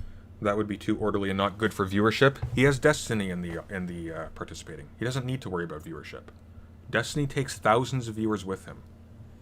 Just the fact that he had Destiny and Demon Mama in the show was enough. Obviously. Could that be fixed by making longer rounds? Maybe, but I could still, even with 20-minute rounds, I could still see that happening. Definitely if half the round goes Demon Mama, that's 10 minutes for Demon Mama. What, 1 minute 30 for everybody else, and that's if no one goes long. And that's with and that's not accounting for anything else, and how long. JS says for 1,000 something. I don't know what that is, but thank you very much. Honestly, I think the mismanagement is intentional. The Hippy Dippy show is the left-wing PG-13 version of Internet Blood Sports. The goal isn't intellectual. Yeah, I agree. But you know what? I think Internet Blood Sports, at the very least, it was sort of serious. It wasn't cynical. They enjoyed the blood sports, but I feel like when you had Medicare going on, one of the things, Medicare was a cruel and toxic individual. Is a cruel and toxic individual. He has cancer, by the way. That was sort of sad to hear. Medicare is not a fantastic guy. However, I never got the impression that he was doing a bit. He seemed to be genuinely angry when he was angry, and whatever else I disagree with him on, I respected that about him. what I really hate about this is just it's the phoniness of it, and it's phoniness with bad consequences. Like at least with at least with blood sports, you knew what you were getting. This is a farce. People speak. So that's one problem. Second problem is, yeah, obviously it's a dog pile, and it's not particularly fair. But I would also like to say that I don't know if I really care if this format is quote unquote like fair in like the sense of like 4v4, because I do that. Okay, now he's talking about fairness. I don't care about the fairness of it. In fact, like there's a responsible way to do this unfairly, but he's not even doing that. What are your opinions on how the show is as just a purely entertaining device? Is it even fun for you? No, it's not fun. This is horrible. It's cacophonous. It's a bunch of idiots screaming at each other. You have a guy in a corn costume. It's a nightmare. Show like weekly. I wanted this to be more like you kind of have to fend for yourself. And it's also the fact that like if the topic of the week, and of course I always like will stop at certain points. Also, by the way, Medicare was way ahead of the game when it came to COVID. He was nasty about it. Don't get me wrong, but he predicted. Well, I mean, he exaggerated, but he predicted how this would go like way back before any health officials were taking it seriously. Yeah, he has indignant lymphoma. Although apparently I looked into it because I was a bit curious about this. Apparently that comes with it's a fairly long prognosis. I don't actually know what. Not a long prognosis. You tend to live for a while after diagnosis, so I don't think he's imminently about to die. I don't actually know even if he's going to die from it, but he is out for the count as far as I'm aware, which isn't necessarily a bad thing because I don't think he was actually a positive influence, and I think his time's come and gone. But back during the back early COVID, he was right on that. And I wouldn't even characterize him as right wing. I think I would characterize him as kind of just kind of a toxic libertarian. Points, right? I remember at one point like the idea of Destiny versus Vosh over Israel-Palestine was an issue that was legitimately proposed to me, and I immediately shot it down because it was just like, I don't feel like this is a topic we could even attempt to take in this format. But if the topic of the week is something controversial, something that we think will make entertaining content. Hang on a sec. I just want to hear that again. Remember at one point, like, the idea of Destiny versus Vosh over Israel-Palestine was an issue that was legitimately proposed to me, and I immediately shot it down because it was just like, I don't feel like this is a topic we could even attempt to take in this format. But self-diagnosis, you can take that one, right? Like, look, Vosh and Destiny having a debate about the Israel-Palestine issue does not affect the Israel-Palestine issue, like a bit.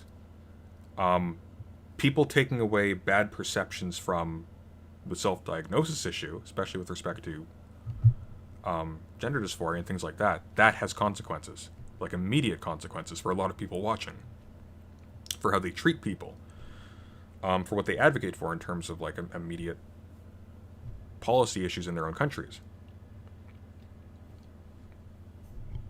Just, it's mind-boggling. But if the topic of the week is something controversial, something that we think will make entertaining content, should we avoid it if we think that, like, well, most of the people here don't agree, but there's a few people on here that agree with, like, what do you think the solution? I'm generally open to it. Sure, you say there's a few, to my reading of it anyway, is like it was literally just everyone was kind of against Demon Mama, if I remember correctly, and it's just like it wouldn't have been so bad if there was a couple of people that at least would, have some backup for Demon Mama's side. And the other problem with it too is all of this is based on this video Demon Mama did. I'm gonna be right back. 1 sec.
All right, sorry about that. Let's keep going.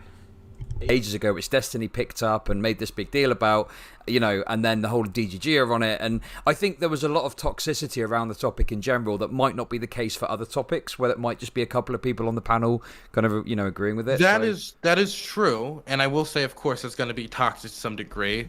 But I will also say that most formats that would have tackled this, I don't think, like, if you think of most, like, debate shows, like Modern Day Debates or Politically Provoked, which actually also does have like a judge system that they have. Like, it's not nearly as well known, but they did have like right-leaning, left-leaning judges in this whole thing. It's like ranked debates afterwards. But as far as I'm aware, those shows don't have the same guidelines that I put in shows for like how discussions go.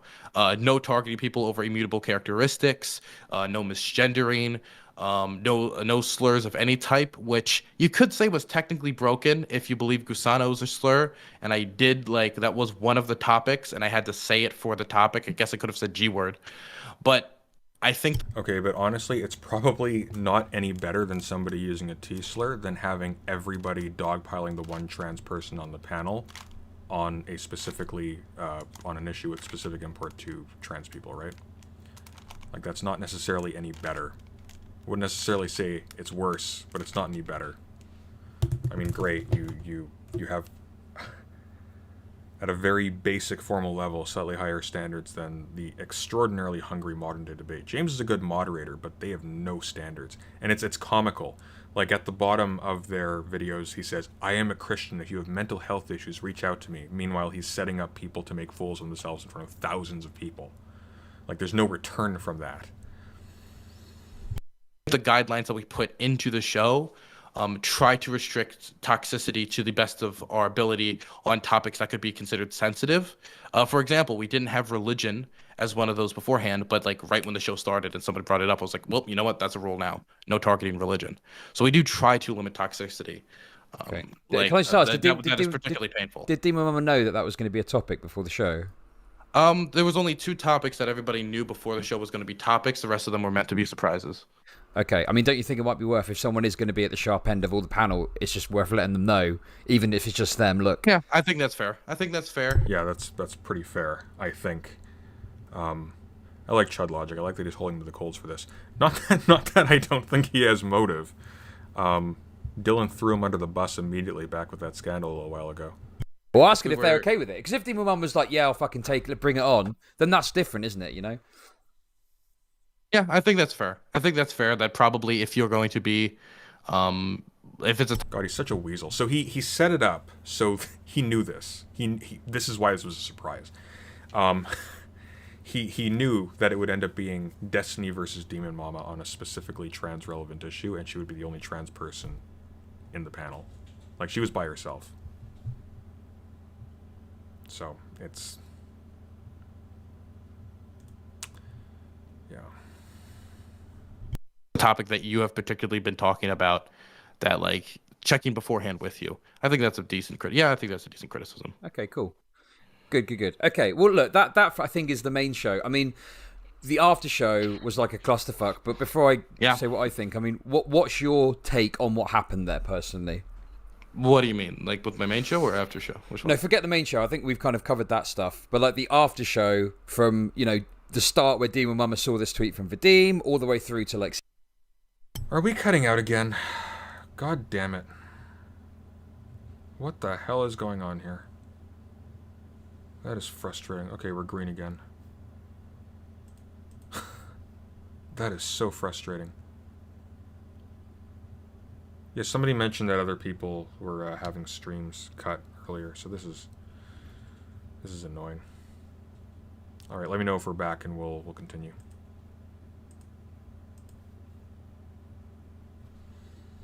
Yeah, religion being off limits, but not these very impactful real world issues, is frowny face. That's ridiculous. I thought Dylan was intelligent. Like, what is this? CTV coming on and everything else. Oh yeah, so obviously we make a mistake, and we did not like have a backup plan, so we just kind of went off the cuff. Like, what else could you do, right? We have like the magic moment where Destiny's crowned, and then the show wraps up, and then it's supposed to end there, right? Then obviously like I'm brought on Demon Mama's show, and Demon Mama is one of the people who knew beforehand like what the show is, right? As in like what it's all about. Demon Mama did know this beforehand. Anybody who says otherwise, just no. That's 100% accurate. I remember when I first made the model for the belt, she was one of the first people I sent it to because I was like really proud of it. Because obviously like it was like a huge investment. Not only is it expensive to like have the belt made, but the original design took like legitimate time and effort. But we have the back and forth, and if you look at me, like I'm still like in that like arena, if you get what I'm saying, right? I'm still in the like you're in character, right? Yeah. I don't want to say it, but yeah. And I was checking my DMs, and I didn't get a DM from like Demon Mama like, hey Dylan, like this is out of anything like that. So I just kept going. Like this just happened. This is now on Twitter. I was like, okay, let's go in. Let's talk about it. Let's keep it going. I just rated her, so the whole audience that was there was in her thing. And so I was like, okay, let's go in. And in my mind, it's like, okay, switching it back to Demon Mama at this point would be fucking disastrous, because the whole thing about the belt is like getting the belt is like this big moment, and you have like we play music in the background. We have like, what are you gonna do next? Who are you gonna challenge? Like that big moment. I was like, fuck. I do not want to have to like at the end of the YouTube video just put then the award was awarded and I'm looking at this, and they're trying to explain this ranked choice voting to me, and I'm like, as far as I know, this is the correct thing. Like I didn't understand it. This has born a anti-ranked choice voting advocate for life in me, and after like having that dialogue go back and forth, I'm like, okay, well then fine, because there's controversy around this, we'll just have another match. I was like, fine, it'll just be settled, because now no matter how it goes, there's going to be like some heat around the issue, like who is the real champion or whatever, which is true. It's still there, even though now after the fact we all know Destiny is the rightful champion, because Danabo meant to vote for Destiny the first time. And then afterwards again, like he was rubbing it in deep. I think he even said something to the effect of like, you're probably just used to, Vosh softballing you or something like that. Again, like it delegitimized. I'm sorry. The only, not to be like SJW about this, the only trans person on the panel that has consequences. Like this was tantamount to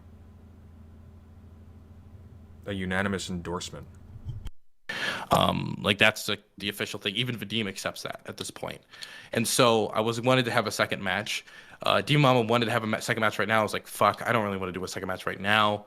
It was like, okay. I mean, you can understand. Wait a sec. You can understand why Demon Mama doesn't want to have this hanging over her head, right? Like the stuff that's gone on between her and Destiny, right?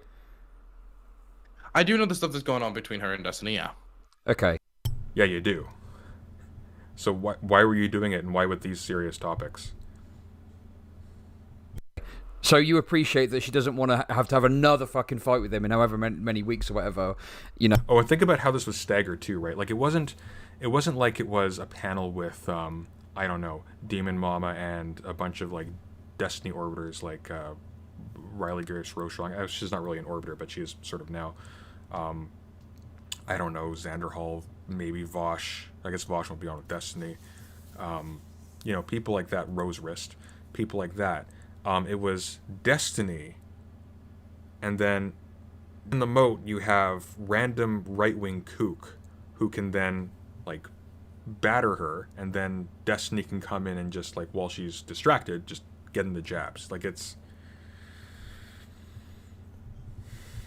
like he knows what he's doing. He's not stupid. He's just I'm just kind of grossed out. Like this isn't. Actually, I'm going to take that back a little bit. This is profoundly stupid. Like, what does he think he's gaining by this? Does he think this looks good? Like, is this damage control for him? Because this sounds bad. Bad on him. Like, it's not like this is like the fallout from this isn't going to be colossal for anybody. But as like a general pattern, it's a representation of it's representative of a very bad, and in the long run, and maybe even immediately, very dangerous tendency in online debate culture. And he's like, this has consequences. This affects how people view the positions that the people who are doing this represent, and there are a lot of people in that audience, and they talk to people. and she's having to worry about that and, have to do that. Like, she expressed herself in the stream, Yeah, and so that puts me in a position where, like, there's not many options I want to do. And then there was, like, this kind of, like, back and forth, like, going on stream of, like, would she challenge him? Wouldn't she challenge him? And we have this, like, back and forth. But I was still confused about ranked choice voting. Later, we would find out, of course, Destiny is the rightful champion. We're still doing this whole thing, and it kept going on and on until eventually, like, Destiny enters, and we have, like, it just spirals out of control from there with Destiny, CTV, and the rest of the manner. But as far as to be blunt, do you think this would be an issue if they had a more competent individual as a representative of the trans argument? Not to be dismissive, but I wonder. Maybe, but I think that treats the fact that it was Demon Mama there as an accident. I don't think Demon Mama was there because... I don't think Demon Mama was there because Dylan's standards were low for who he would allow in. They are low. I think Demon Mama was there specifically because he was having Destiny on, and they have an ongoing feud right now that generates a lot of attention. As far as I can say, I was in a very difficult position, and I didn't really have many good options. It was a lose-lose-lose scenario for me anyway, how you put it. Okay, so there was basically that first vote. There was a lot of confusion over it, and no one... It seems like, although Vadim was making a claim, at the time, no one could really make heads nor tails of what exactly had been voted for. Because if you had good clarity on the voting, you could have come in and gone, Vadim's wrong, this is how it actually is. But instead, you came in and it was very sort of in the air as to what it actually meant. And it was kind of like, well, you did the voting, surely you would know, right? Like, I don't know. Well, the thing is, like, it was either that or I said, okay, guys, it's a three-way tie. Congratulations, here's all participation trophies. Yeah, but what I'm saying is, why didn't you have any clarity over what the fucking vote was in the first place? That's my point. Well, the vote was like, you vote for who you thought won. That was what the clarity was. That's what we thought it was. Then I say, like, okay, we have and who won is who you voted for. Three-way tie, and that's when, like, well, what do we do now? So, we didn't have a backup. The vote was fucked from the start, like, basically. Like, people can say that, like, Dylan, and on top of everything else, you needed a backup plan for a scenario like this. This, like, okay, fair, but I think people also need to understand, like, this is the second ever, like, Rumble we've ever done, and this is a format that is, like, untraditional comparison to... Okay, but this isn't rocket science. Like, you don't need to do this multiple times to figure out this might happen. He even talks about how he was observing, he was studying other debate shows like Prime K's and whatnot, and figuring out that what he wanted to do in particular. Like, this was planned out. He even said we spent 6 hours planning out the stories, planning out how this is going to go. We went out of our way to surprise them with hot button topics, cater to these specific people who are taking part. Like the Royale format, which has been around Twitch a lot more, and we're trying to perfect it. And I think this format is much better than the normal Royale format because it has less people on the screen at the same time than the 15 to 12 or however many people you need at the start of a Royale. Okay, so don't do it. Don't do it. It's a bad idea. I mean, like, why not just get into porn while you're at it? What is the point to this? It would be less damaging. In any case, we agree that the first vote was up in the air. It was a bit fucked. We didn't know what was going on. And then, I think, just to make it clear, I think Vadim, in his mind, had seen an injustice and was trying to correct it. I know he's gotten a lot of shit, but I think genuinely he was trying to do the right thing. I know people might disagree with that, but that's my take on it. But then obviously we have this second vote. So you say, what should we do? Demon Mama says that she's happy with the second vote. The second vote occurs. Demon Mama says, that's it, that's fine. And then I think Vadim tries to argue further, and then that's, I think, the point at which he tries to... At that point, like, I can't claim any responsibility past that point. Because at that point... Wait, let me... Come on, okay. Yeah, right? Sorry, I walked in here where I know the whole crowd's against me, and that's fine. Okay. That's not the first time. Yeah, you're so brave, Dylan. What was that shout? Good God. But, like, at that point, like, everything past that, I can't really claim much responsibility for, right? And what I mean by that is, at that point, I had gotten Demon Mama, the person in question, to agree to a second vote. And then Vadim says... yeah, I'll defer to her, right? That is the historical fact of the situation. We have a second vote, we get the result. And at that point, Vadim comes out and is like, wait a second. And at that point, I was like, wait, but we just like all agreed, like it's over. And then Dima was like, well, now you just has a problem with it. Which at that point, I probably should have just left the call because it was over. Sure. I mean, you know, my take on it, I think I even said on my stream, I was like, look, after the second vote, regardless of what anyone thought, the easiest thing would have been to just cut it there, it's done, and move on, right? So, by the way, can I say something about in chat? Dylan should consider that if he ever wants a career as a politician, this won't help him. Like, just clearly and as honestly, back to you, I really hate hearing that and seeing that in a response, because I would just like for you to honestly, and I mean this the most genuine way possible, go touch grass. Yeah, Dylan is not going to have a career in politics. I'm calling it right now. Like, with this in his past, with the way he speaks, like, I'm sorry. No way in hell. You're going to pull this shit, you need to have a lot more charisma than he has. This looks really bad. There is no way ever that you're going to be able to walk to a politician, explain what this was, and they're going to be like, wow, you know, I was not with you until you explained the ranked choice voting mix up, and then you explained the fake wrestling belt, and then the CTV come in and yelling. Until you said that, I was like all on board with Dylan, but then now I'm all against him because of the fake wrestling tournament on the internet. Now I have to fire him. I mean, possibly. Like, this looks really bad. I would not want to be associated with this if I was running a campaign for office. Yeah, I bet that hurt his feelings. That one stuck. That one's true.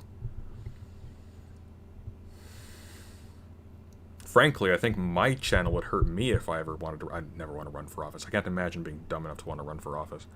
Like, I'm sorry, that's not. Okay, no, look, chat, the thing about scandals is they have to be pretty simple. An explanation for them to really be effective. It's part of the reason why Russian collusion never stuck. And this is not only politics in 2020 isn't politics in 2040. I beg to differ. There is a reason why the maximum amount of clout in the real world that even somebody like Destiny can pull is like a handful of people for door-to-door canvassing. Sargon of Akkad, arguably the largest political streamer in the last decade, if you don't count like an AstroTurf summoner like Hassan. He could run for a failed campaign for a fringe party. Like, no, it's the same. It's pretty similar. Very complicated, but it's also impossible to gain anyone's interest. Like, who's going to care? Who are you going to really get to care about this online internet wrestling tournament because there was a voting mix-up? Okay. And I care. The major party involved and I are still friends. So okay, I don't think it's going to work. Don't worry about chat. Chat's going to chat, okay? That's the way it is. If there's anything particularly egregious, point it out, though, and obviously I'll deal with it. But okay. So look, I agree that after the second vote, that should have been it. I think Vadim was unhappy because he thought he'd played some hand in some injustice and was trying to push back. I understand people are annoyed with him. I think he was trying to do the right thing, okay? But then you say, revoke all responsibility. Sure, with the second vote, yeah, I agree that was a bit of a mess. But my big question is, you brought in Destiny, which is fine. He was like the winner, so to talk about it. Why the fuck did you bring in CTV? Well, CTV said he had some knowledge to drop on the situation. I was like, okay, fine, whatever. Let's bring him in here. It was going on for an hour or something at that point. I was like, fine, let's bring it in here. It's already a shit Did show. you think bringing in CTV was going to make it easier to deal with or ease the situation down? Well, the thing is, at this point, like, I was pretty sure that everybody was in on, like, what... I don't think Hassan is AstroTurf. Yeah, that's probably unfair. I think, I don't know. Hassan never struck me as a very smart cookie. I think he largely... I think it's fairly uncontroversial that he is as big as he is, largely because he got a boost from being related to Cenk. But that being said, like, he is an entertaining guy. Like, he has charisma. He's not awful. I don't begrudge him his platform. It's just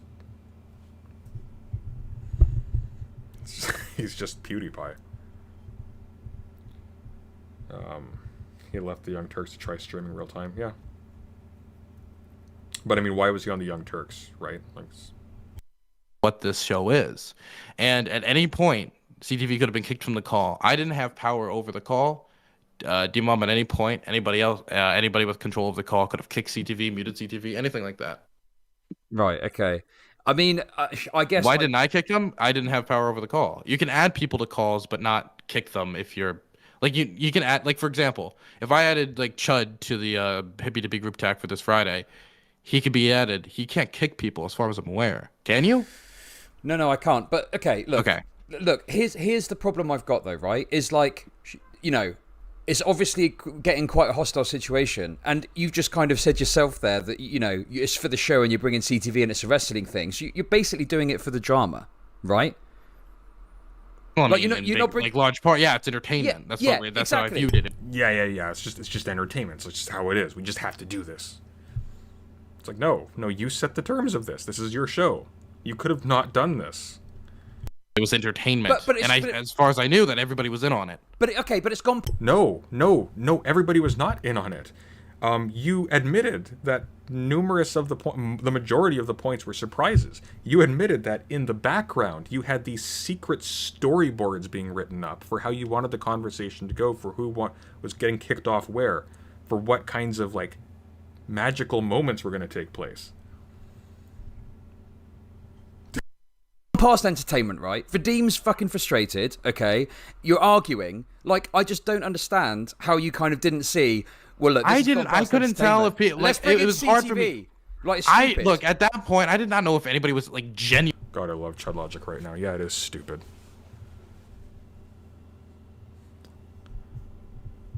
I really appreciate that Chudlogic is going on this. I don't usually anticipate him being that, you know, that strong. He's really grilling Dylan here, and I like that. Genuinely upset. Right. How am I supposed to know if they're genuinely upset and it's like an entertainment wrestling show? I never got a DM saying like, Dylan, I am mad. Nothing like that. There was no personal messages in the background. Okay, but this isn't like WWF, where you didn't tell me that was going to be a real chair. I thought this, like, no. This isn't people like getting a little bit stung. This is people being made to look stupid and weak when that's the center of their online identity, and they put their face on it. Yeah, he seems to think saying entertainment absolves him of any responsibility. It's like, no. It's like it's not my fault that I put the lady with a beard in a cage and had people laugh at her for a penny. It's just entertainment. It's my show. It's what I do. I got no signal from the back room, which was, my DMs were open the whole time. No signal whatsoever. What am I supposed to do in this? To be clear, that's a reference to, like, you know, the freak show trope. I'm not commenting on anybody in the thing. Situation. If the whole thing is like, it's entertainment based like stuff where it's like wrestling. Yeah, I'm just amazed that you know, I don't know, like, it seemed quite obvious watching it. I know it's a bit different maybe if you're in there, but it seemed fairly obvious that emotions were high, people were getting frustrated, and, you know, it was like you just poured fuel on the fire, bringing CTV in, raging, and, you know, he just made it a million times worse. And I think if you hadn't have done that, you probably could have resolved the situation in some way. I also thought the situation was a lot less, like, actually, like, high, like, strung up, like, really serious than anybody else did. Then he's stupid. And he's not stupid. Like, we know this is contrived. Like, you wouldn't have Destiny and Demon Mama on the stream in the first place if you weren't acutely aware of that, because they take effort to get on. Well, maybe not at this point, but, like,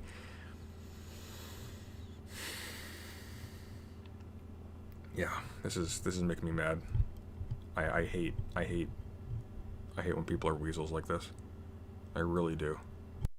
Because I view it as what it is. It's a wrestling type, like, fake internet belt, right? Which, I mean, stuff does come with it. It's a fake internet belt, but it's serious topics with life and death consequences, and you have real people with their faces and their reputations on the line, and you don't tell them what the stakes are or what the and by the way, you plan in advance for them to be, frankly, just emotionally harmed in public. Like, that's what this amounts to.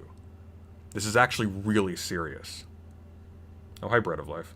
Like, this is not...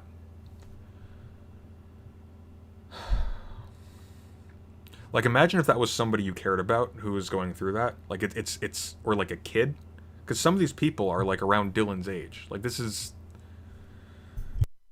But I never viewed it as serious as I guess people treated it, as there was, like, threads and everything following 3 days past the event.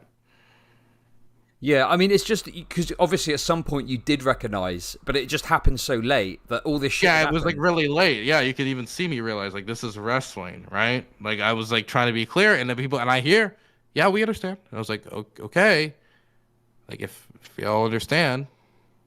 Yeah, I guess the issue is like you point to wrestling and say, well, it's a wrestling show, but to my knowledge, wrestling there is a degree of scripting that goes on, and people know what's going to happen to a degree, Exactly. In a scripted wrestling match, the participants consent to being part of a scripted wrestling match.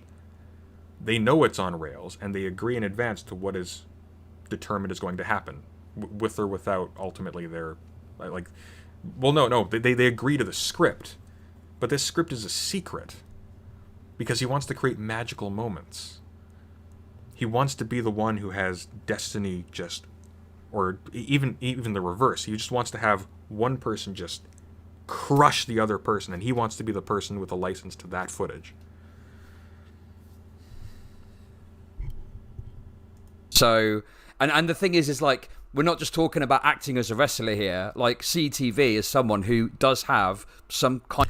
To be clear, I don't think he's a weasel. I think he just doesn't care as much as you, and it's his personality. He's trying to absolve himself of responsibility here by saying it's just entertainment. Like, he's instrumentalizing people. He's putting them into emotionally compromising and reputationally dangerous situations with topics where there are potentially serious consequences to them having a certain outcome. And he's saying it's just a game. It's just a prank, bro. Like that's Weasley. Like, what he should do at this point is like, you know what? Yeah, we were playing this for entertainment. I think he made a good point. We should be more responsible in future. Done. It's that easy. Everybody would respect him. This is pathetic. Kind of shitty views about people and about certain issues. So it's like you're trying to put this wrestling persona on, but CTV's a real person who's got real views which are bad. So it's not just like bringing in some... Yeah, but I feel that this okay. I understand the fact that these are people who have very like different views on other topics with people. I understand that. But let's be clear, everybody agreed to be on this program with these people beforehand, right? All the people for the show were publicly known to both the contestants and audiences, right? CTV has been a regular staple of my show for a very, very, very, very long time, right? And in that post show, none of the issues which could cause more flair and more tensions, right? When it comes to was brought up during the post show or during the show itself. And many of the things that could cause contention are literally banned from being on the show. Okay. Yeah, sure. I just think that, I don't know. I guess if you genuinely didn't realize that people were actually upset, I mean, what can you do? But I don't know. It's just about, I guess, being a bit more aware of people's feelings and also, like you say, being more clear. The thing is, if I'm sitting there and I'm like, okay, I'm playing into it, and I think everybody else is playing into it, right? Like, eventually I was like, okay, this is going on for... Okay, to be clear, Robert Evans, you're saying that because in wrestling, maybe it's just fun for him, maybe it's not everyone's like you. Yeah, I get that. But he's not owning up to that, right? Like, he can flat out say, like, look, tough luck. Like, this is the show I run. If you have a problem with it, that's rough. Sorry to hear that. But I'm not their babysitter. I'm running a entertainment show, and people, I expect people to be adults and know what they're getting into, yada, yada, yada. But he's not doing that. He's trying to downplay the significance of it. And he's downplaying the fact that what he admitted to early on, that he was specifically angling this to generate specific types of moments involving certain people being reputationally damaged. Like, it's not a matter of his callousness that I call him a weasel. It's that he's being evasive. For a while, or people were like really like in this, and I guess they weren't. Right? Like, I mean, like, it's hard to tell, honestly. Yeah, and I know, people in chat are even saying, "Oh, why didn't Demon kick CTV from the call?" I think Demon was just at the center bullshit. of it. They blatantly told Dylan to knock off the theater. I did not read it like that. I don't know. I really didn't. I can just honestly say I didn't read it like that. Yeah, I don't know. I just think that And again, to be clear, it's not like anybody else is innocent here. Demon Mama does exactly the same thing. Xander Hall does exactly the same thing. Destiny sure as hell does the same thing. Like, they're all playing into this, but it doesn't matter. Like, you can apply this to any one of them. I don't think Demon Mama is particularly Weasley about it either. Like, I find her difficult to watch, but I don't think she would do this. This is really, it's not good. I mean, I think hopefully you look back and you realise that bringing CTV in was a big mistake and made it a lot harder to deal with, right? Probably wasn't worth the drama. Maybe. What do you mean maybe? How is it maybe? Maybe. Look. I mean, considering the fact that a lot of people didn't, I guess, well, Vadim didn't realize that this was what this was, then yeah, I would say with that in mind, yes. Youngest foreign policy advisor. This is the level of judgment we're operating at. Okay. Like, listen, I'm not saying it wasn't entertaining, right? Oh, it was extremely entertaining. But watching a car crash is entertaining, but people might fucking die in it, right? Like, you know, The thing is, the topic matter was so light for me. The topic matter was so light for him. Let's take a tally. Death penalty. Self-diagnosis. These are probably not super identity politics. That can be serious. Fat shaming can be very serious, especially in the context of the medical system. These are not minor topics. Why are these light for you? You bill yourself as the youngest foreign policy advisor. We realize, like, the topic matter is so for light. you. It's hard for me to take this seriously. For everyone, it should have been light. Let's think about it. It's a wrestling belt, and who's the real owner of a fake internet wrestling belt? Yeah, for everyone, it should have been light. Demon Mama, online trans political streamer, self-diagnosis, and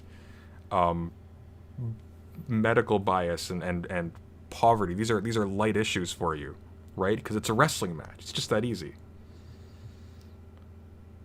This is the next generation of American foreign policy advisors. Yeah, we're screwed, bro. No, this is not. I don't think Dylan's going to be doing that in the near future. Maybe he will. I don't know. I could be wrong, but God, I hope not.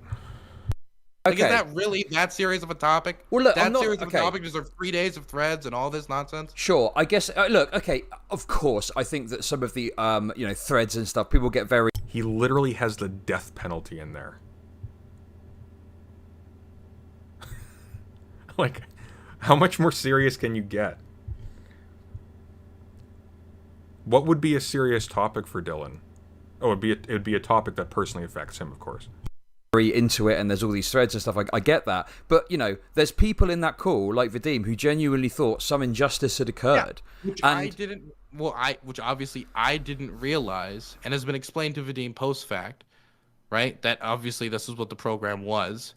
So here's the problem I'm facing here. So Robert Evans is saying he's just immature. It's just fun for him. He's just a kid. Yada yada yada. There are three options here, right, for how to interpret this. He just didn't recognize that people were responding to what they thought was an actual injustice. People were responding to what they thought was a very dangerous and problematic way to arrange this discussion, all this stuff. So he's an idiot, maybe, or he's insanely callous, maybe, or his moral compass is shattered beyond repair. Does Dylan forget that, well, maybe entertainment people's careers are made off all of this? No, of course he doesn't. He's making his career off all of this, right? That is what this is about. The reason why it's important to have this drama is because this generates clicks and views and money, ultimately.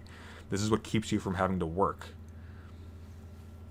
Well, from having to do a not fun kind of work. He didn't know, and this has continued still past that. Yeah. I don't know. I just, to be honest with you, like, I've spoken briefly with Dylan, why are you minimizing people being upset about this injustice? Yeah, why are you minimizing people being upset about this injustice? What about this seemed like a joke to you, Dylan? That doesn't... When I hear that sentence, I don't think, yeah, that's really nothing. No, that's important.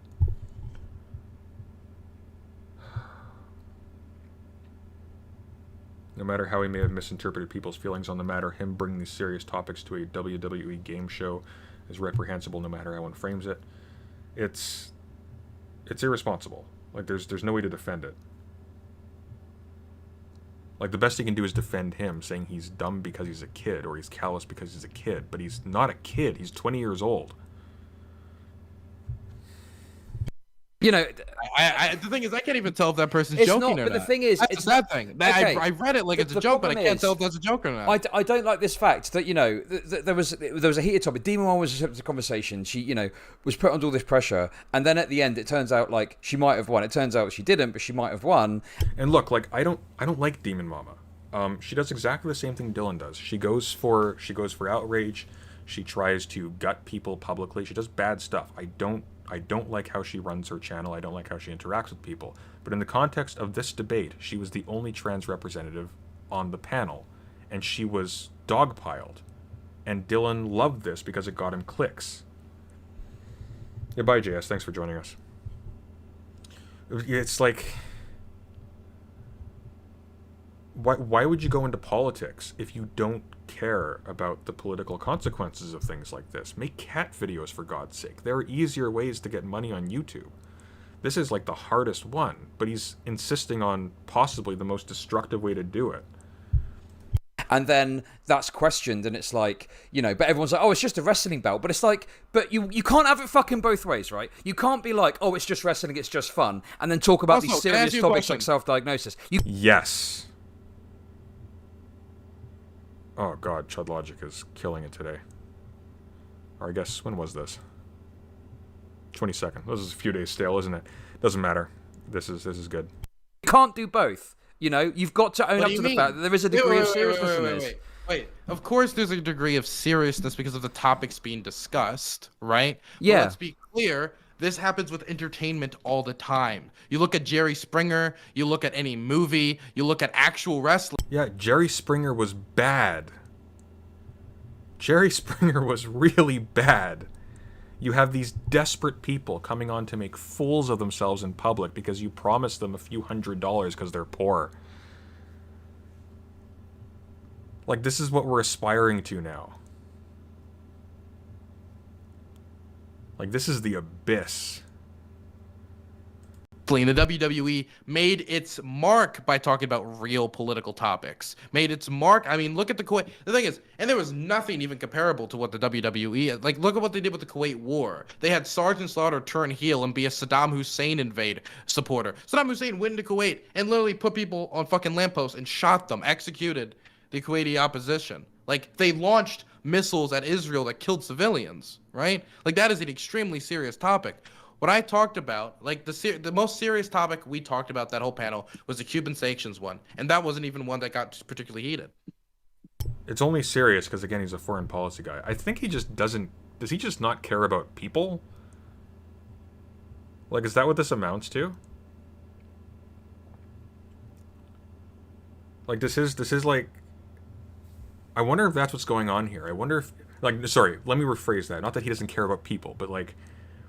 Does he just sort of prioritize places with lions around them as the only politically important subjects? I wonder if that's what's going on. Because that a lot of people in IR do that, and that makes sense. It doesn't make sense. Sorry, that would make sense. Yeah, but my point is whenever you're criticized for like someone actually feeling a certain way about it, right? Because I agree, like the belt is whatever, right? But it's everything that's led up to that is kind of ignoring that context and going, oh, it's just a wrestling belt. What's your problem? But it's like, no, there's a context there of the topics that have been discussed, and people have put effort in, and people have put their time into coming onto the show for you. Yeah. The thing is, in the last round, what was the topic? And that is the round where they graded people on whether they won or lost. Because everything post that is whether you survive the round or not. Who cares? Who cares what was the last topic? Something that's apparently a slur. I don't even know what that word is. But who cares? He knows people aren't watching this for the last round. Nobody cares who gets the crown. Unless somebody doesn't get the crown who they hate and who is on there because a lot of people hate her. Oh, and the person who is infamous for mocking her viciously in public, is the one who wins the crown over her. Last round, it's why you should be Hippy Dippy champion. And that's the one where Destiny won and Demon Mama lost. So unless somebody's going to tell me that that topic needed to be heatedly and contestedly debated because it was of extreme seriousness on who is the real Hippy Dippy champion, because that was the final topic, the one that caused much of this contention, I reject that completely. Sure, but okay. I mean, the problem is, I just feel like you're kind of doing this thing where you're going, "Oh, it's just wrestling, it's fine," but like you're ignoring the context of what's led up to that, you know, and why maybe people are reacting a certain way to it. Like, I don't think it's just about the meme belt thing. I think people are upset for like a deeper reason, a contextual reason, you know, and like. Bubble Boy made a very good point. Shows like Jerry Springer are very exploitative of their guests. Some of these shows have had guests take their own lives after appearing. It's not what I would want to compare my show to. Yeah. And I would not be surprised if we see this coming out about things like this in the future.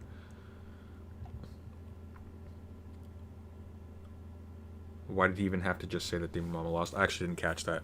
But I mean, yeah, like the championship doesn't matter unless it's the last parting shot as this person who frankly you've exploited, and frankly, by the way, whose identity you've exploited. Because Demon Mama, unfortunately, isn't just Demon Mama in that debate. She was the only trans person there. The debate was centering around, among other things, self-diagnosis, which has obvious implications.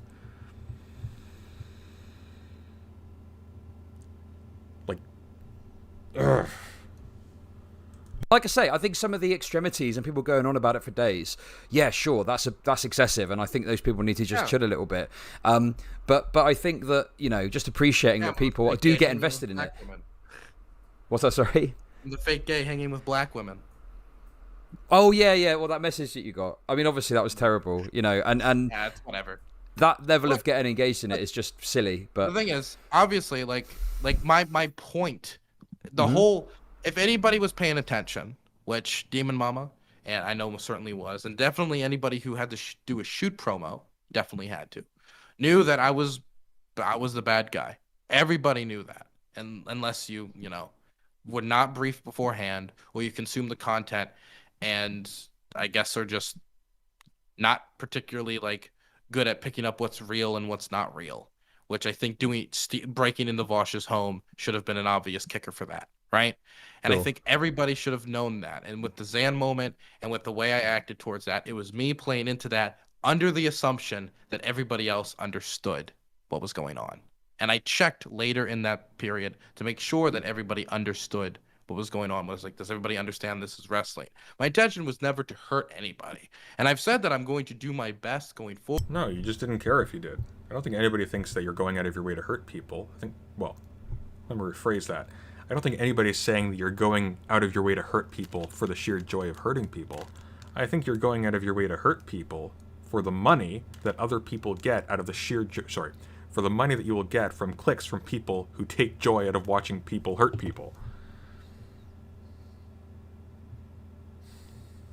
Forward to make sure that people understand what this show is. And I'm actually going to end the tradition of celebrity guest judges just to make sure that, like, going forward, like, we just don't have anything where anyone could possibly not understand what's going on when it comes to like bringing somebody else in. Because the celebrity guest judge thing is usually like a last second. Like, he would be good for that. It's like one of the later things we put in.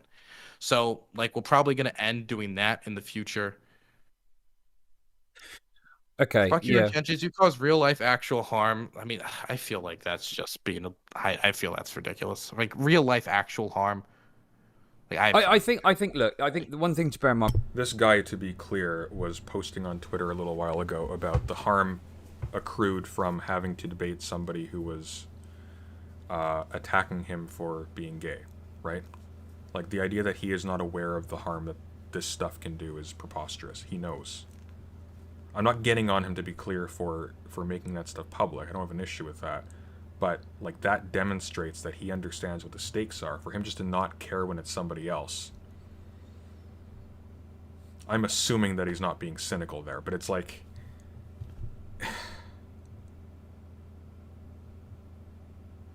I don't even know what to make of this. Like, I don't know how he can think that this looks good.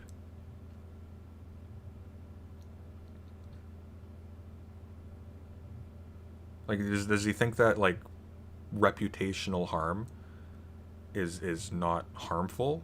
It's not psychologically harmful? Does he think that being, like, dogpiled is not psychologically harmful? I sincerely wonder, like, what goes on inside Demon Mama's head after this stuff, because that's a lot of weight on her. Like, she only has, what, 11,000 followers? She has a lot of people hate her. I can't imagine having that many people hate you like that. With all of this is, I've spoken to Vadim, I've spoken to Demon Mama, and, I don't think there's, like, long-lasting effects from Dylan this. is not better than this. Ah, fuck off. Whatever. Okay. The thing is like, let's just, ground a little bit of what actually happened. And I think the problem is like, okay, and someone's made a good point in chat I just want to bring to you. Okay, no one gives a shit. Okay, the fucking meme belt and who won. Okay, none of that fucking really matters. Okay, it is just a silly meme belt thing. But I think the issue is, it's the way in which people were treated, particularly in that post-show situation, that people look at it and are just a bit like, what the fuck, bringing CTV in. And I know you say you didn't know and da-da-da, and I'm fine, but, like, even so, that caused some fucked up shit to happen. Well, it's again, like, he's trying to say, like, oh, it's just about the belt. It was fair. Like, we just weren't clear about the rules about who gets the belt. The belt itself doesn't matter. It's in context of what the belt represented after that particular debate. What ended up happening was you had Demon Mama being dogpiled by a bunch of different people. Some of them, frankly, from a very sinister angle, and then you gave the crown to the person in front of her who is infamous, again, for just absolutely destroying her in the eyes of a lot of people in public. Like, that was tantamount at that stage to what would you call it exactly? It's not good. It's not burning an effigy. What is it? What's the term I'm looking for? I lost it. I'm tired. I've streamed for like 7 hours this week, which is not a lot for streamers, but it's a lot for me. And yeah, sure, he could have been kicked from the call.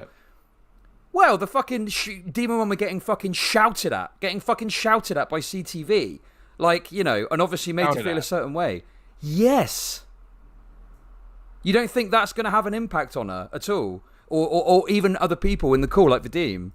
If I am under the understanding, and definitely from my private conversations, which I'm not going to talk about, I was under the understanding that Demon Mama and others involved understood what the show was, right? Yeah, to a degree, but shouting in that degree, the way that CTV was shouting, which was extremely comedic in nature, right? Like, it was like, I don't know about that. Business, What was he going in there? Like, he wasn't going in there like, these are just dumb fucking lefties with mental. He wasn't doing that. He was saying, like, you all don't respect the business, and what businessman Burns has put down on that was the type of stuff he was saying. I mean, the thing is like, I don't know. To you, it was comedic. To other people, they thought it was funny. It was extremely sure, comedic. I was dying with but obviously, yeah, sure. But I'm being honest here. I could blow smoke up your ass and say that I was there and I was be honest. It's feeling fine. really nervous. I wasn't. I'm being honest. I'm say what you want. Like, it's all good. We're cool. It's not a problem. But I'm just highlighting that, like, But then you also say, oh, we didn't know about it. But then you're saying, oh, come on, it was comedic. Dylan thinks DM getting harassed is hilarious. Forget about fucking chat, okay? Oh my. Well, the thing is, I'm gonna fight with chat. I like fighting with chat. Okay, fine. If you're gonna fight with chat, there's nothing I can do about that again. Chudlogic is a lot shrewder than Dylan. I would put money on him going into politics well in advance of Dylan at this stage. Yes. But look, my whole point is successfully, I should clarify.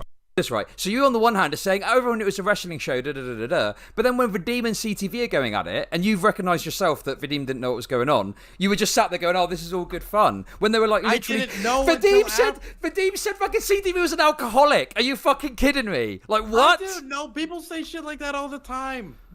Fuck, okay, well... I get, if your answer is, oh, I didn't know, what else can I say? CTV was wearing a literal weed hat during the debate.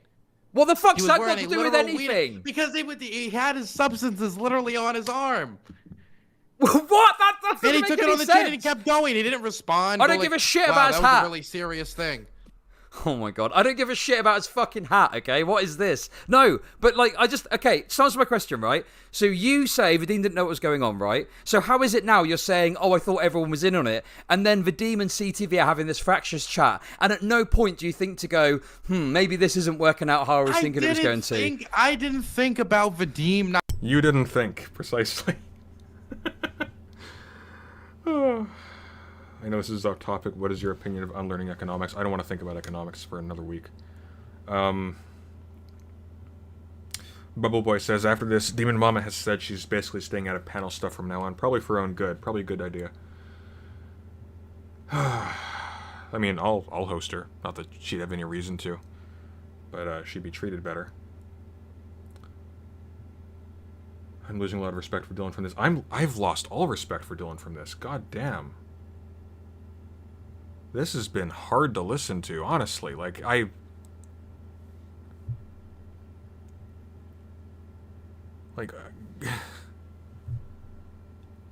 thought this guy gave a shit about people.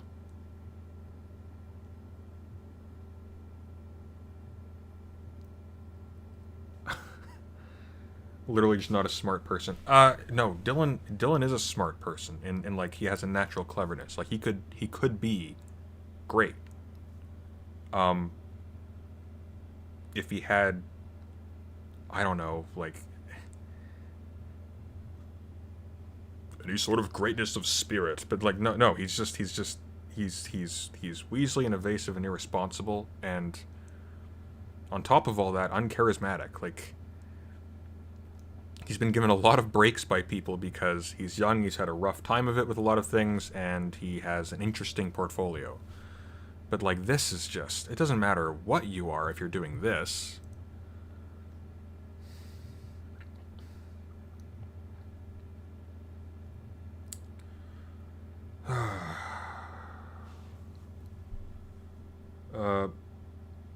Off topic, I'm allowed to join your Discord. I haven't been banned. I'll look into it. I don't know what to say about that. DM me on Twitter and I'll look into getting you into the Discord. Off topic, but what did you think of the debate you hosted earlier? I thought the debate I hosted earlier was great. I was actually really pleasantly surprised by how that went. See, my ideal is it starts off as a debate, and then it devolves not into a shouting match or to people like trying to destroy each other, but into, which is unavoidable sometimes if somebody comes underprepared or is arguing for a toxic position. Like, you have to let that play its course sometimes. But I love this one because they actually just had a productive back and forth, and they learned from each other, and it was good. It was really good. I like that. It's not going to pull these kinds of views, but it was good. I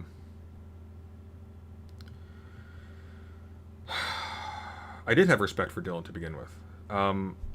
He took up causes that I thought were good. I thought he was reasonably careful with his research on a lot of things. I didn't agree with him on everything. But like in my debate with him on the death penalty, like I was taking the pro-death penalties, not because I'm wedded to the pro-death penalty stance, but when you think about it, specifically the alternative is life imprisonment for certain individuals, and pressed to a certain extreme, I didn't like the idea of permanent incarceration as an alternative. That didn't strike me as a mercy. I'm not going to get into the weeds about that here, but the point was I thought his argumentation there was good. It was specified to the American case and to flaws in the American penal system, and for issues with how the death penalty is carried out there, things like that. And that's fair, but the debate was about the death penalty simplicator, of course, and the problem with specifying it strictly to the American case is that as soon as you solve the particular problems of the American case, your arguments expire. And so it should have been a philosophical debate about the ethics of the death penalty, period, which is what I prepared for. And they clearly didn't. They were really trying to force the American case. I'm not even American, so that just was frustrating. But I think that I thought that he was a conscientious person who took his positions and did what he did because he actually cared. And I had no reason to suspect otherwise, because again, like, there are easier ways to grift.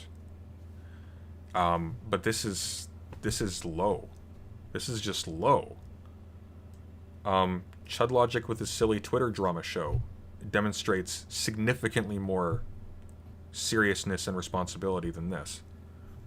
and he's not pulling anywhere near those numbers. Not being in on it until like afterwards when he like told me like or Yeah, I agree. The death penalty is shit. To be clear, I don't have a fetish for the death penalty. In fact, my stance, given current, well, okay, let me rephrase this. The stance I was taking was, in absolute terms, is there a philosophical case for the death penalty as opposed to life incarceration in some cases? That was the argument I was taking. I wasn't taking the argument that we should kill people now, at all. That's why that's why there was a disjunct between our positions. We were taking a philosophical position. They were taking a current political position. Most Americans aren't that serious. That's not my experience. My experience is that Americans are often very serious. told the world that he didn't understand what the show was, so I didn't think much of it.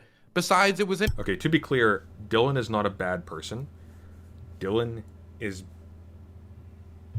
being something not entirely distinct from a bad person. I don't think Dylan is essentially a bad person. I think he's a dumb kid who's being callous because, you know... But I don't think he should be getting a free pass on those grounds either.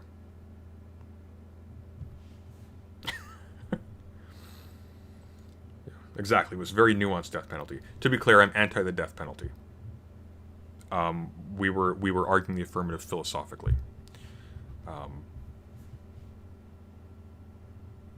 Yeah.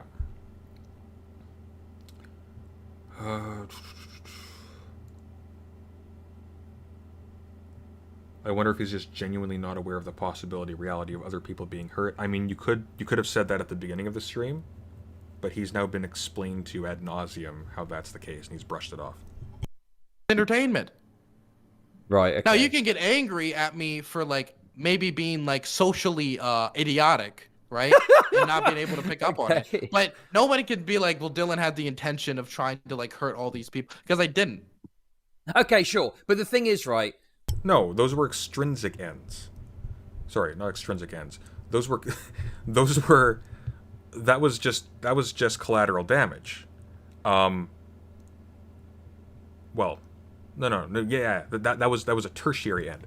So the end was to get people, frankly, effectively emotionally hurt for the sake of views and clicks and money and clout. And of course that entailed that people were hurt. That wasn't itself the end, but it was a part of the end. Like, you may not have personally enjoyed that part, but you did enjoy the products of that part. It's like clarifying, like, look, I killed the person, but I didn't enjoy killing the person. I killed them to rob their money. See, it's not as bad. And I mean, like, you know, maybe in a sense, I'd be a little bit more comfortable being trapped on a desert island with somebody who killed someone for money, as opposed to somebody who killed someone for the sheer joy of it. But you still deal with them in roughly the same way. So you're anti-death penalty, anti-long-term prison. What do you do with murderers and rapists? Well, that's an excellent question. And I'm actually undetermined on that. I'm just not determined towards the death penalty necessarily. And like, this is I realize we're off topic, but going back to the death penalty debate, this is one thing that I was trying to hammer home. The ethics of the death penalty notwithstanding, let's set that aside for a second. Lifetime incarceration, not killing someone is not necessarily merciful.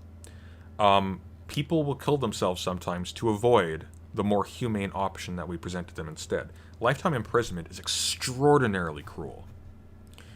So I'm actually not sure what we would do. We would have to do something, of course, and it wouldn't involve just letting them loose, as they are at least, back into the general public. But, like, if your choices are put them in a box until they die, or make them die, it doesn't strike me as immediately obvious that the former is necessarily better.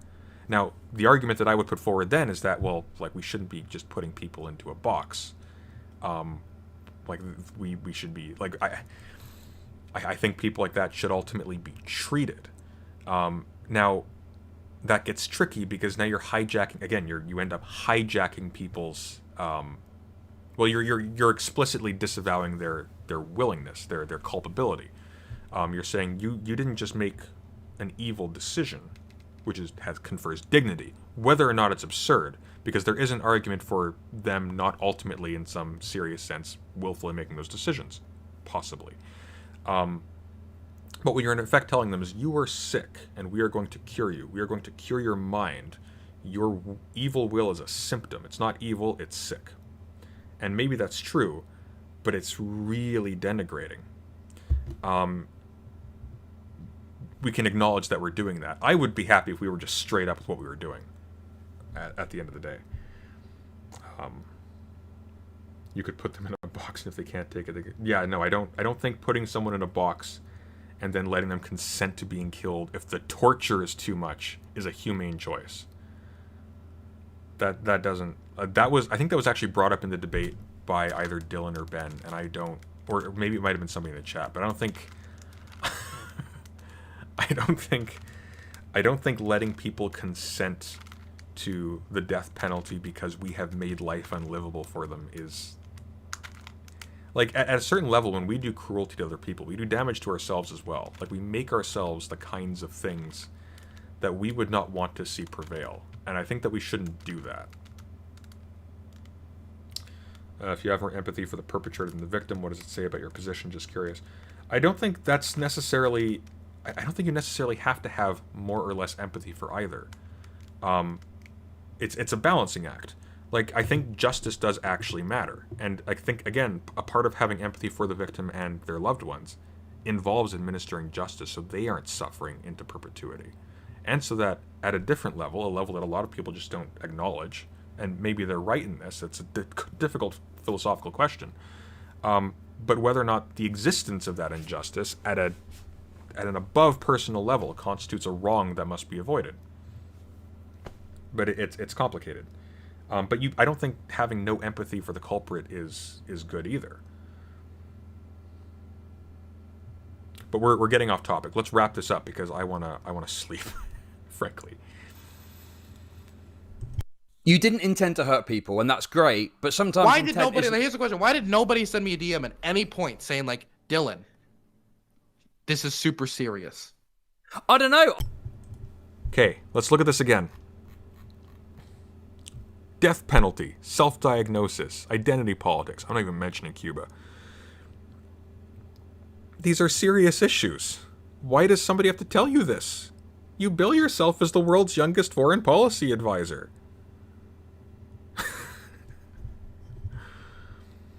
I was in fucking bed when all this was going on. I didn't find out till the next day. None of the people in question could have like sent that DM to like sent me some signal. Well, I don't know. It was quite a stressful situation, If wasn't it? I thought the main person that I was talking to in that scenario was in it, and I can say the main person was, right? And I don't get any DM, any message, any of that. What am I supposed to think? Well, yeah, I don't know. I mean, I improve your social skills. I don't know what to tell you. Like that's because it was clear to a lot of people that was not just like fun, entertaining wrestling stuff. People were clearly getting a bit anxious and fretful about it. I don't know what else to tell you. If it literally is just I didn't know, I don't know. That's all I can say. Yeah, and I've taken blame for saying like what Vadim voted for, right? I've taken blame for not telling Vadim beforehand, right? But everything besides, like, is there anything else that I like should take blame for? Well, I don't give a shit. Okay, I don't give a shit about blame. I'm not that kind of fucking lefty. I don't give a shit about that. Okay, the only point is, you know, like, just in certain situations, I guess being a bit considerate of like, am I you know, if it is just pure drama, and I'm just going. All right, I'm not going to listen to Chudlogic explain life to Dylan Burns anymore. This has gone on for long enough. I'm tired. I have to work in the morning, so I'm going to call it here. Good God, we've been going for 2.5 hours. All right. Let's final thoughts. I don't know. Like, I don't get it. Like, you could do like just do the stupid gaming thing. Like, why do you need to do this to people? Like, there are easier ways to make money online. Like, this isn't better. This isn't like what's the draw here? Is it prestige? It's like, yeah, we're not just gamers on Twitch. We deal with serious issues, but it's just WWE wrestling. It's It's just a joke. It's just a joke. It's depressing. Like, again, like when you get this kind of following, like the point to it to me is to have the security and the platform where you can do positive stuff.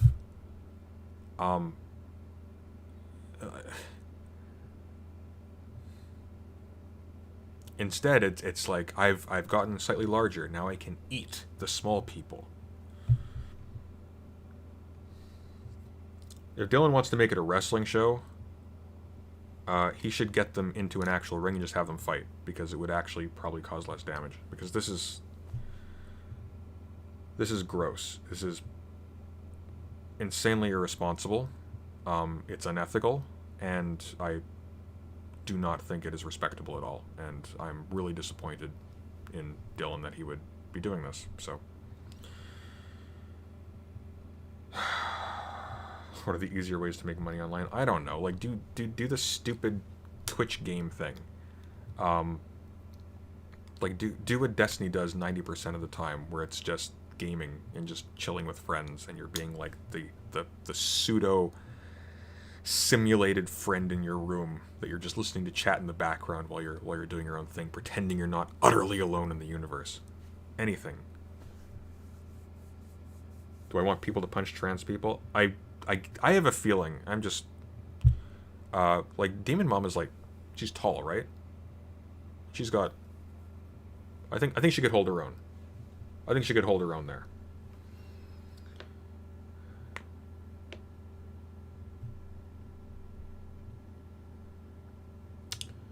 Yeah. In any case, so hopefully we'll get the Machiavelli stream by next week or by the weekend. I'm not entirely certain yet. I have a bad tendency of biting off more than I can chew, so that's why it's been postponed a little bit. I had a bunch of stuff happening. I couldn't work in the preparation in time, and I want it to be good. You could exactly. So like you could just do a game show out of debating, where it's just moderated and you're responsible about the topics you pick, and you're upfront about the kinds of confrontations that are going to occur, and you have actual rules that are enforced.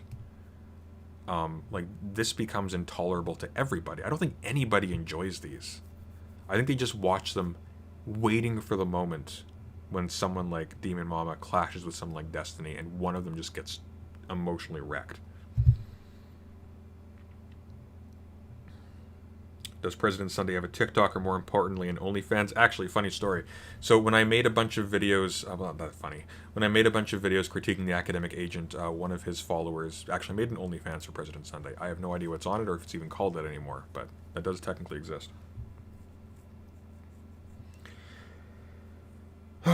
Okay.